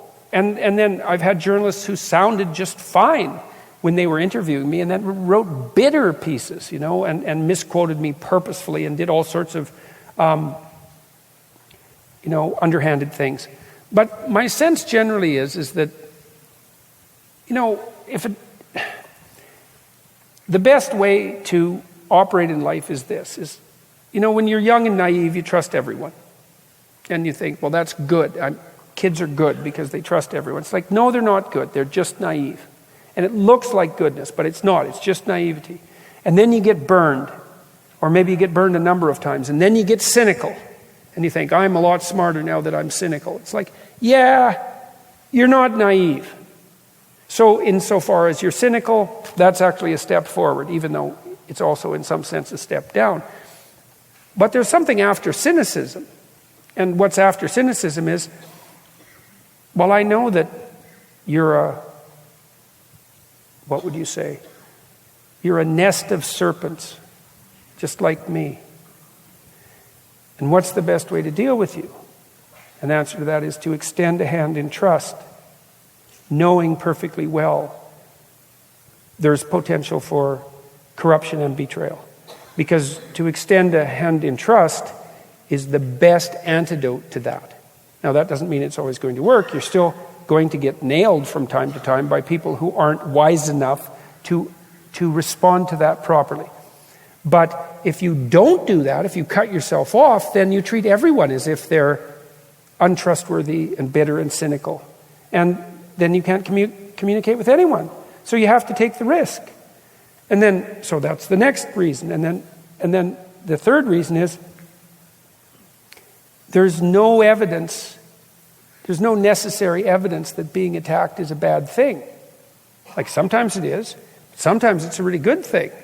Like it depends on, your measurement obviously, but there's been 3 or 4 instances, like I've been scandal plagued for 2 years. At least one major scandal, probably every 2 or 3 days for 2 years, something like that. It's really, really, we keep thinking it'll stop, but it doesn't, weirdly enough. But in any case, I've had the first thing that happened to me that really went viral, let's say, was a video that was recorded by a bunch of activist types outside the University of Toronto building where I work. And it was after a free speech protest, a couple hours after. It was in favor of free speech, but it was very badly disrupted by professional activist types, a couple of whom were clearly quite psychopathic. Not all of them, but there were some people there that were quite dangerous. I could see who they were. There was 2 or 3 of them, and they pop up at these events. They're people who are waiting for the mayhem so they can party. And most people aren't like that, but some people are really like that. Anyways, I went out about 2 hours after the protest to talk to the cops to see if anything particularly stupid had happened, and it hadn't. And when I was walking back in, I got accosted by a group of activist types, and they had their cell phones out. They recorded the whole damn thing, and then they put it up on YouTube, and they figured, well, that's the end of Professor Peterson. But it wasn't at all, because it got I think it's got 4 million views now, and the comments in favor of me were running 100 to 1. And so I've been attacked a lot, and all that's happened is that it's redounded badly on the attacker. Now, not all, because, my reputation isn't stellar in certain circles. But, what's so cool is that The circles in which my reputation isn't stellar are losing their reputation very, very, very rapidly.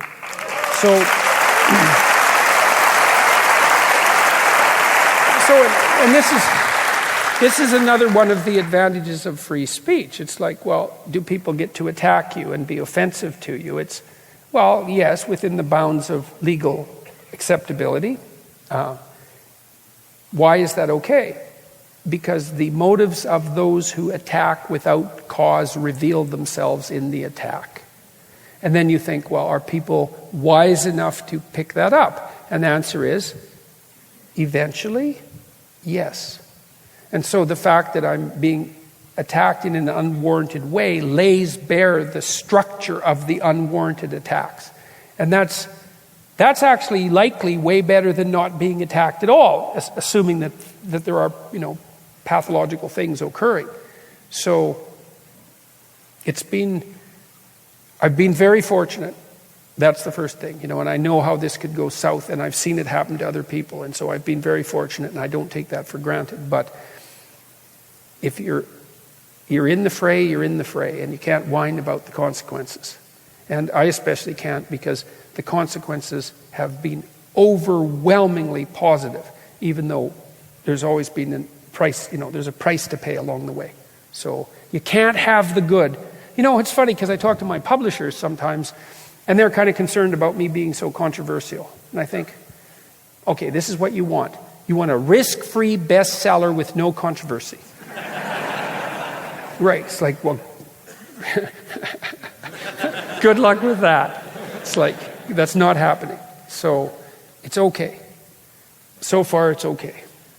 So this is a very serious question, which I want to put up while you still have a good amount of time to answer, if you need to take a little longer. This person says, I'm a local firefighter paramedic and blame myself for the loss of a particular patient. It keeps me up many nights. How do I go about forgiving myself?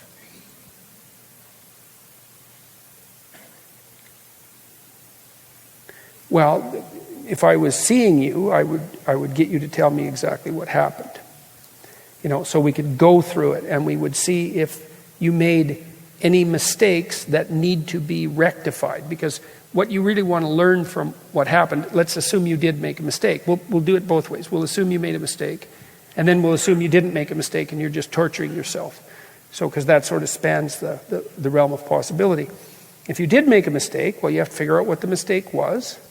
Then you have to figure out what you have to do to decrease the probability that you will make that mistake again in the future.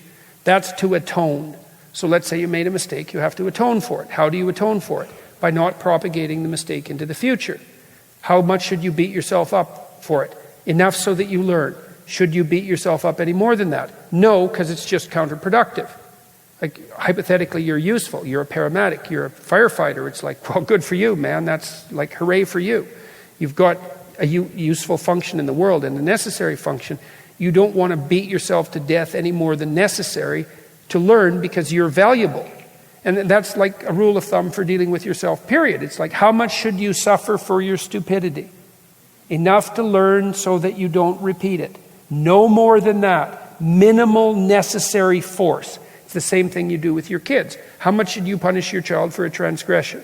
Well, the punishment should match the crime, and it should only be implemented to the point where the child learns that that's not acceptable behavior, right? And then you can forgive them and let them go into the future. And like that. So that's, I would say, don't use a hand that's too heavy. Don't use a hand that's too heavy, even on yourself. And so, because someone was taken out, let's say, because of something you did or didn't do. You're going to take yourself out too? That's not helpful. And when you say, well, I made a mistake, it's like, well, yeah, you and the rest of the medical world. Medical error is the fourth leading cause of death. You're in a big club, man. People make mistakes all the time, and it's no bloody wonder, because you're dealing with life and death situations. And in life and death situations, sometimes people die. And sometimes the reason they die is because the people trying to save them aren't fast enough or smart enough or good enough or any of those things. It's like it's the price of doing business, and it's absolutely catastrophic. But that doesn't mean that the right thing for you to do is torture yourself to death about it. And then there's the possibility too that you just made that you just weren't enough in that situation, but that many other people wouldn't, or maybe everyone wouldn't have been enough in that situation. And so you might need to talk to someone about it. That's what I would recommend to begin with, is like if it's really keeping you up at night, there's a bunch of possible reasons for that. You made a terrible mistake. That's one reason. You made a terrible, unforgivable mistake. Less likely, but also possible. You're really stressed by your job and you're depressed, and so you're fixating on something you did because your mood is dysregulated, because you're too stressed. And if your sleep is disrupted, that could easily be a sign of that. It could be that you're guilty, but it could be that you're just overwhelmed by your job, and because you're feeling depressed, you're getting obsessive about an error. That happens to depressed people all the time. So you got to watch that. I would say you should go talk to somebody. Find a professional, probably a behavioral psychologist, because they're generally quite well trained. Go look for someone who has a PhD. Look for someone who has a PhD from a American Psychological Association accredited school. And just go tell them, here's what happened. Here's what I think I was at fault for. Here's what's happening in my life as a consequence. And lay it out. But the goal should be to return to your productive life. Because having you take it out isn't helpful, right? Adding another catastrophe to the catastrophe isn't helpful. So, and you're going to have to forgive yourself to some degree if you're going to work in a nightmare, because you're going to make mistakes. So that's the price, man. So I would say lighten up, nurse the possibility that you're too stressed and torturing yourself because of that, and seriously consider. Go talk to a psychologist once. If it doesn't work, if it isn't good, find another one, try it again. If it doesn't work 3 times, then don't do it. But what the hell do you have to lose? Right? You got your misery to lose. That's all. So lose it. So, yeah.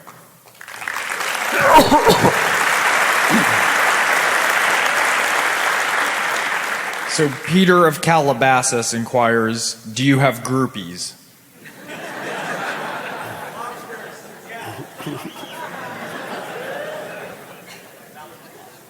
I don't think so. Well, because groupies are young women who are lining up to sleep with you mostly, right? And so, I don't think so. That might be something that would trip your awareness. Well, it might. Although it's amazing how blind you can be to that sort of thing. I think partly you have groupies also if you're looking for them. If you sort of broadcast that idea, and you can do that in all sorts of ways. And I don't think I'm broadcasting the idea that I'm looking for groupies. So no, I don't think so. I have had people go kind of fangirl on me from time to time, much to their chagrin, but they've generally turned out to be quite sensible people. I was at a hotel a while back, I don't know what city we were in, and walked outside to get in an Uber, and there was a girl waiting beside a car, and she just went completely fangirl. She started, getting that high-pitched voice, and she was sort of flapping about, and she's all excited, and so I talked to her for a while, and then we were looking around for the Uber, and she was the Uber driver. So we figured that out, and then she was all embarrassed about it. She said, "Oh no, I went all fangirl on you." And we got in the car, and she drove us to where we were going, and she turned out to be quite a sensible person. So I guess she was sort of proto-groupie, I suppose. But she turned sensible very quickly, so that was quite nice. Could have been an awkward, silent drive afterwards. Yeah. No, it was okay. It was okay. It's pretty weird, though, I'll tell you. Is it possible to get your life together without becoming a square? Serious question, much internal tension related to striking this balance. You don't have your life together if you're a square. That's not together. Like, it's better than not having, probably it's better to be a square than to be a disorganized catastrophe. So I think that's, and I figured that out, I think when I was reading Maps of Meaning. You start as a disorganized catastrophe, then you have to impose a disciplinary structure on that. And the risk of imposing a disciplinary structure is that you get all disciplined and orderly and square and dull and all of that. But at least you're not completely useless and chaotic. So, but then there's something past that, which is you take your disciplined personage and you introduce the right amount of chaos and catastrophe into that, right? And that's the risk taking. That's sort of what I was talking about with regards to the kids that were skateboarding. It's like you structure your habitable and disciplined space, but then you start to extend that. So you should be a square that takes risks. It's something like that, because then you expand your squaredom. You're continually expanding your squaredom, and that makes you not a square.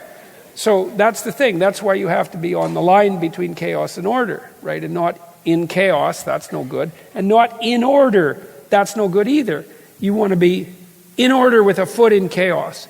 And then that makes you the thing that's always getting better than it already is. And there's nothing about that that's dull or boring, or if there is, then you're not doing it at a sufficient rate. Like, you should do it at a rate that you can barely tolerate. That's what it looks like to me, right? I mean, maybe that's wrong. Maybe that's my own peculiarity. But it seems to me, look, imagine you see a great athletic performance, like a gymnast. This always comes to mind because I've watched the Olympics. Now and then you see a gymnast come out, do a floor exercise perfectly. They're in order. You can tell they put their 15,000 hours of practice into that routine, because it's just flawless. And everybody in the audience claps away, and the judges give them, like 95th percentile scores, and it's perfect. And then the next person comes out, and it's like, well, what the hell are they going to do? Because that was perfect, and you can't be better than perfect. It's like, yes, you can. And so that person comes out, and it's like they give the performance of their life. And you can tell when you're watching them that not only are they doing everything perfectly, they're pushing themselves right to the brink of catastrophe with every move. And you can tell that, right? Because that's another time when the crowd goes dead silent and everybody's on the edge of their chair, because you can see that they're, just by the little wobbles in their movement even, that they're stretching themselves to perform better than they've ever performed, and they're taking the risk of failure to do it. And they stop at the end of the performance and they go like that. There's that triumphant gesture, and everybody stands up and claps like mad. And that's better than order, right? And then the judges, they say it's 9.9, and they're the gold medal winner, because not only were they perfect, they were better than perfect. And everyone participates in that. That's why we watch sports, in large part, to see that happen now and then. And everybody jumps up in the stadium and they hug each other when they see that. It's like, what's with you people? Why are you doing that? It's like someone hit a ball. Who cares? It's like, no. Well, seriously, it's arbitrary, right? You think, well, what are you all doing? Are you deluded? It's like, no, you're celebrating the extension of the humanly possible. And you're doing that in the athletic realm. And that's better than perfect. And you live for those moments. And not only that, you live for those moments in your life. Or you could say that the only moments in your life when you're really living are those moments. You want to have them as often as possible. So no, if you're just a square, then you're too much in the domain of order. You want to push yourself out to where the adventure is, and then you have the adventure and the stability. And that keeps the dynamism in your life. Because you're not there just to be secure. It's like secure. You're secure in the grave. You're not secure when you're alive. You're on the edge when you're alive, right? And you're dancing on the edge. And that's better than just order. But you don't get there without the order.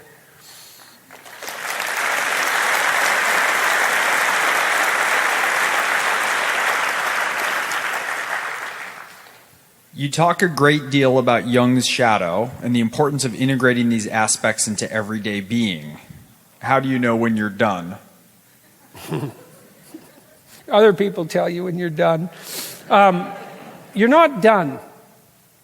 Because it's the edge thing again. It's that you're never done. Because the proper form of being is an eternal form of becoming. And we'd outlined that tonight to some degree in the lecture, right? Because the idea was that, well, just by starting on the path, you're in the right place. I mean, it's a funny thing because you're still going somewhere if you're trying to make your life better and your family's life better and your community's life better. There is a better that you're trying to go to, but weirdly enough, you inhabit that better as soon as you start on that path, especially if you're committed to it. And that path is a pathway of continual improvement. It's continual transcendence, right? And the meaning in life is to be found in the continual transcendence of what you have. And so there's no There's no end to that. I've had visions of heaven, and I thought, well, heaven's a place where everyone meditates on how the heaven that they inhabit currently could be made into an even more spectacular heaven. And that's heaven. It's just the continual revelation of one heaven that supersedes the previous heaven. And that's a vision for the, I would say, perhaps the ultimate destiny of consciousness is to inhabit something like that.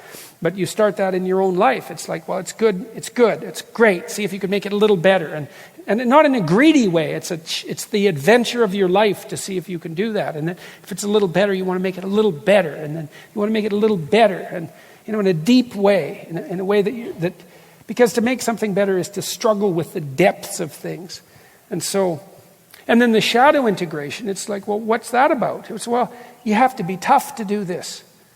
And that's why this is something I've told young men in particular, but I think that's because I don't think you have to tell that to women right now, even though it's also equally important for women.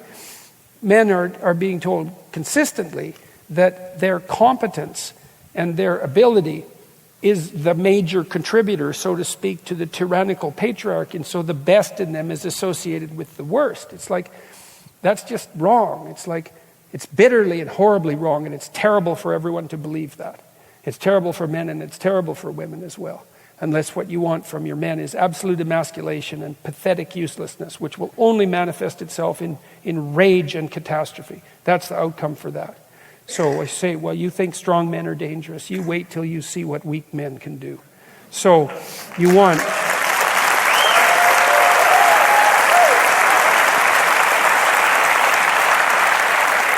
So I'll give you an example. I met Douglas Murray a while back, and Murray's a very interesting person. I don't know if you know about him, but he's written some very contentious books, and he's had the same experience in the UK, I would say, in some sense, that I've had in North America. He's been attacked by the press. He's a conservative gay guy, and it was really interesting meeting him because he's very soft-spoken, and he is absolutely immovable. Like, you're not going to intimidate him, or even if you do, you're not going to scare him into not saying what he thinks. And you can just tell that just by, even though he's very calm, he's very polite, he's very self-possessed, kind of reminded me a bit of Stephen Fry. He's got that same kind of elegant control, very impressive. And he's got a spine of bloody steel. The guy's a monster. And Lindsay Shepherd, that girl that's suing Wilfrid Laurier University, some of you know about that. She was a teaching assistant at Wilfrid Laurier University in Canada who dared to show a clip of me from public television to her communications class and got just raked over the coals for it by her idiot professors and an administrator hired for that purpose. She's another person like that. She's got a bloody spine of steel, that girl. She's only 22, and don't mess with her. You can't move her. And those are people that have their shadow integrated. It's like, we have a great capacity for mayhem and evil. Make no mistake about it. And you can take that and you can put it in you and then behind you. If you take stock of it, if you can see it, if you're willing to contend with it, you can make it part of you.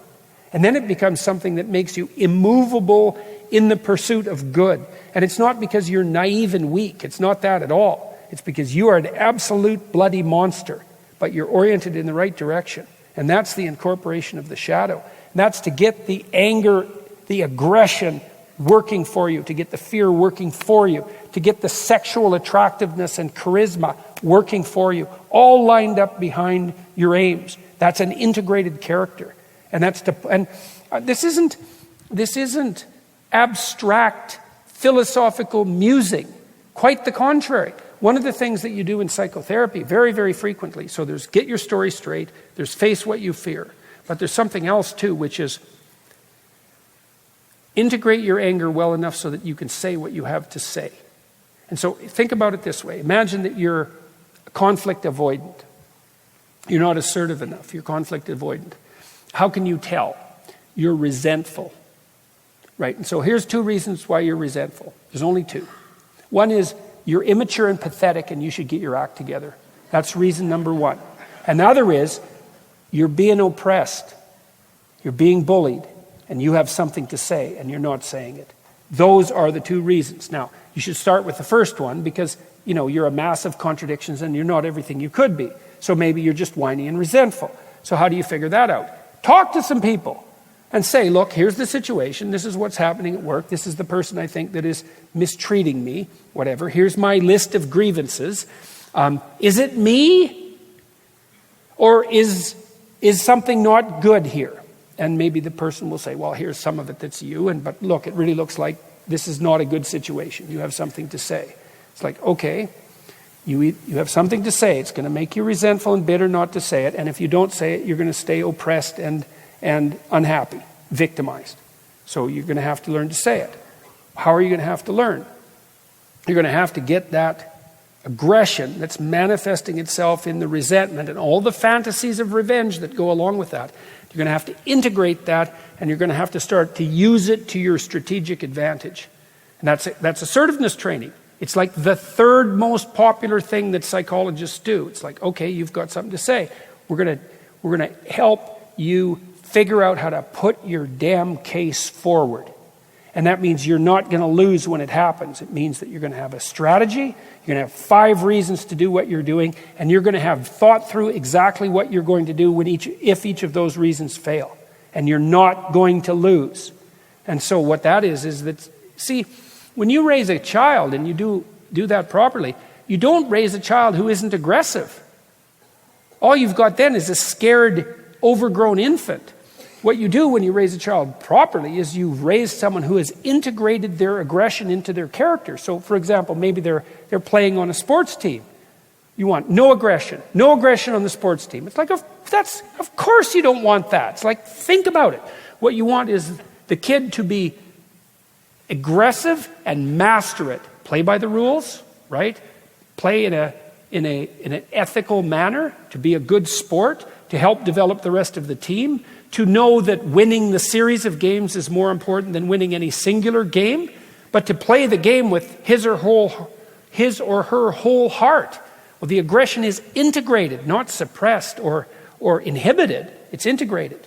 And to integrate your shadow is exactly that, is to take that immense capacity you have for hatred and anger and bitterness and resentment and mayhem, and to pull it into the game and have it serve the good that you're pursuing. And that's the integration of the Jungian shadow. And the way through that is terrible, because you have to realize, if you're resentful, man, you can bet on this. If you are resentful, you are doing all sorts of things to take revenge. But they're all underground. They're all unconscious. They're all acted out in a passive-aggressive way, because you don't have the damn gall to make it conscious and to put it right.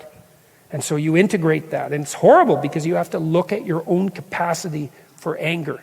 And lots of people make a decision in their life. Anger is wrong. I will never be angry. It's like, sorry, that's not good enough for life, man. That's a major motivation. And you dispense with it. You can't dispense with it. It's a living thing. There's no dispensing with it. You can either be its master or its servant. Those are your options. But there's no getting rid of it. So that's the shadow, and that's the reason to integrate it. One more?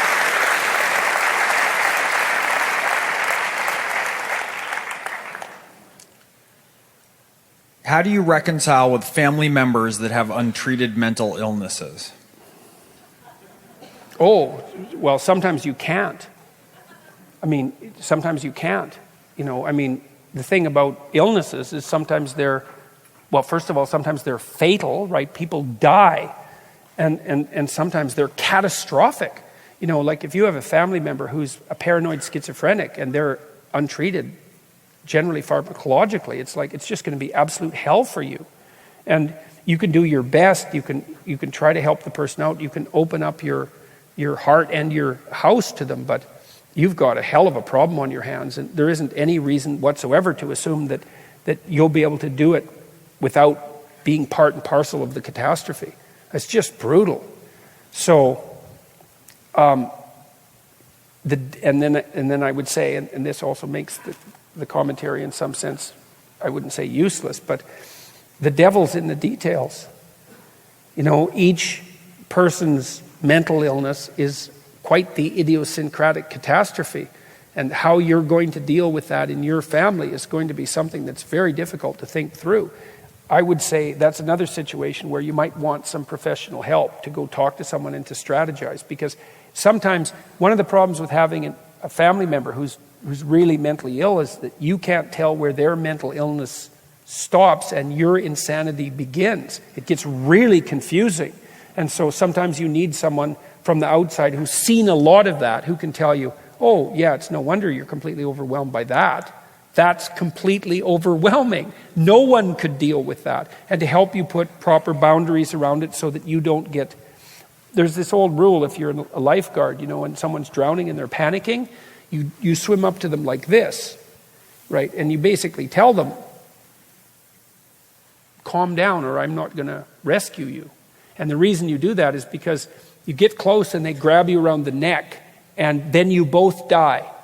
And that's one drowning person is, two drowning people is not better than one drowning person.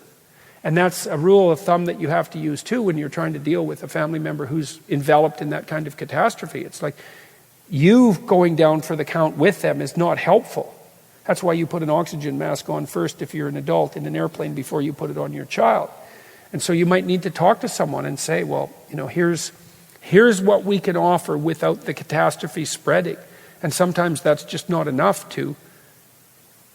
It's all you can do to encapsulate it, and it's still a bloody tragedy, and that's the best you can manage. And that's horrible, but it's not as horrible as it could be without the management. So lots of times, the reason that people are suffering isn't because they're doing something wrong, although that can certainly exaggerate it. Sometimes you're suffering just because those are the brutal facts on the ground right in front of you. And your best task under those circumstances is to endure. That's what you've got. Chapter 12 is about that. Pet a cat when you encounter one on the street. It's like, well, what do you do when it's just too bloody much? And the answer is something like, narrow your time frame. I can't cope with the next month. Okay, can you cope with the next week? No. Can you cope with the next day? Maybe. Can you cope with the next hour? Yes. Cope with the next hour. Then cope with the next hour. You know, sometimes you're in that situation. And if you have a very ill family member, sometimes you're in that situation for a long time. And then you get through the bitter hours the best you possibly can. And that's the best you can do. And it's not because there's something wrong with you. It's because a tragedy is unfolding. It's real. So, yeah, that happens a lot to people. It's too bad. So, okay, well,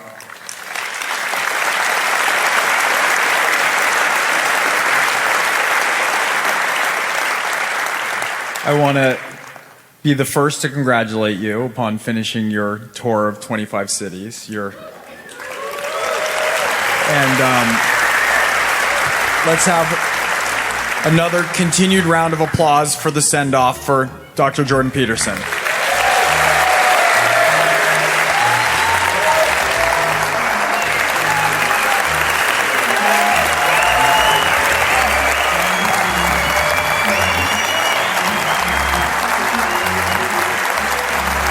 thank you very much. It was a pleasure to speak with all of you. So, good night. If you found this conversation meaningful, you might think about picking up Dad's books, Maps of Meaning, The Architecture of Belief, or his newer bestseller, 12 Rules for Life, An Antidote to Chaos. Both of these works delve much deeper into the topics covered in the Jordan B. Peterson podcast. See jordanbpeterson.com for audio, ebook, and text links, or pick up the books at your favorite bookseller. Next week, Dad will be speaking to Dr. Stephen R.C. Hicks, Professor of Philosophy at Rockford University, Illinois, Executive Director of the Center for Ethics and Entrepreneurship, and Senior Scholar at the Atlas Society. Dr. Hicks received his bachelor and master's degrees from the University of Guelph in Canada and his PhD in philosophy from Indiana University in the US. He has published 4 books, translated into 16 different languages, including Explaining Postmodernism, Skepticism and Socialism from Rousseau to Foucault. That book discussed his take on the state of the humanities, in particular, and the origin of the strange blend of skeptical postmodernism and Marxist political philosophy that seems increasingly to be characterizing so much of the modern university. Yeah, Dr. Hicks' book explaining postmodernism has been quite controversial. The professional philosophy community has taken to it quite warmly, I would say, but scholars from the disciplines that are characterized by postmodernism have been very critical of his thought. The people who are just already critical of everything. Well, I guess they're particularly critical of his analysis of postmodernism and its relationship to Marxism.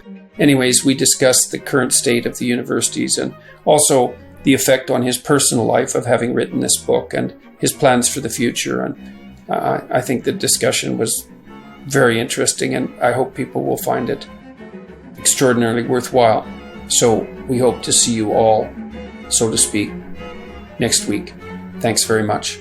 Thank you. Bye-bye. Follow me on my YouTube channel, Jordan B. Peterson, on Twitter @Jordan B. Peterson, on Facebook @Dr. Jordan B. Peterson, and at Instagram @Jordan.B.Peterson.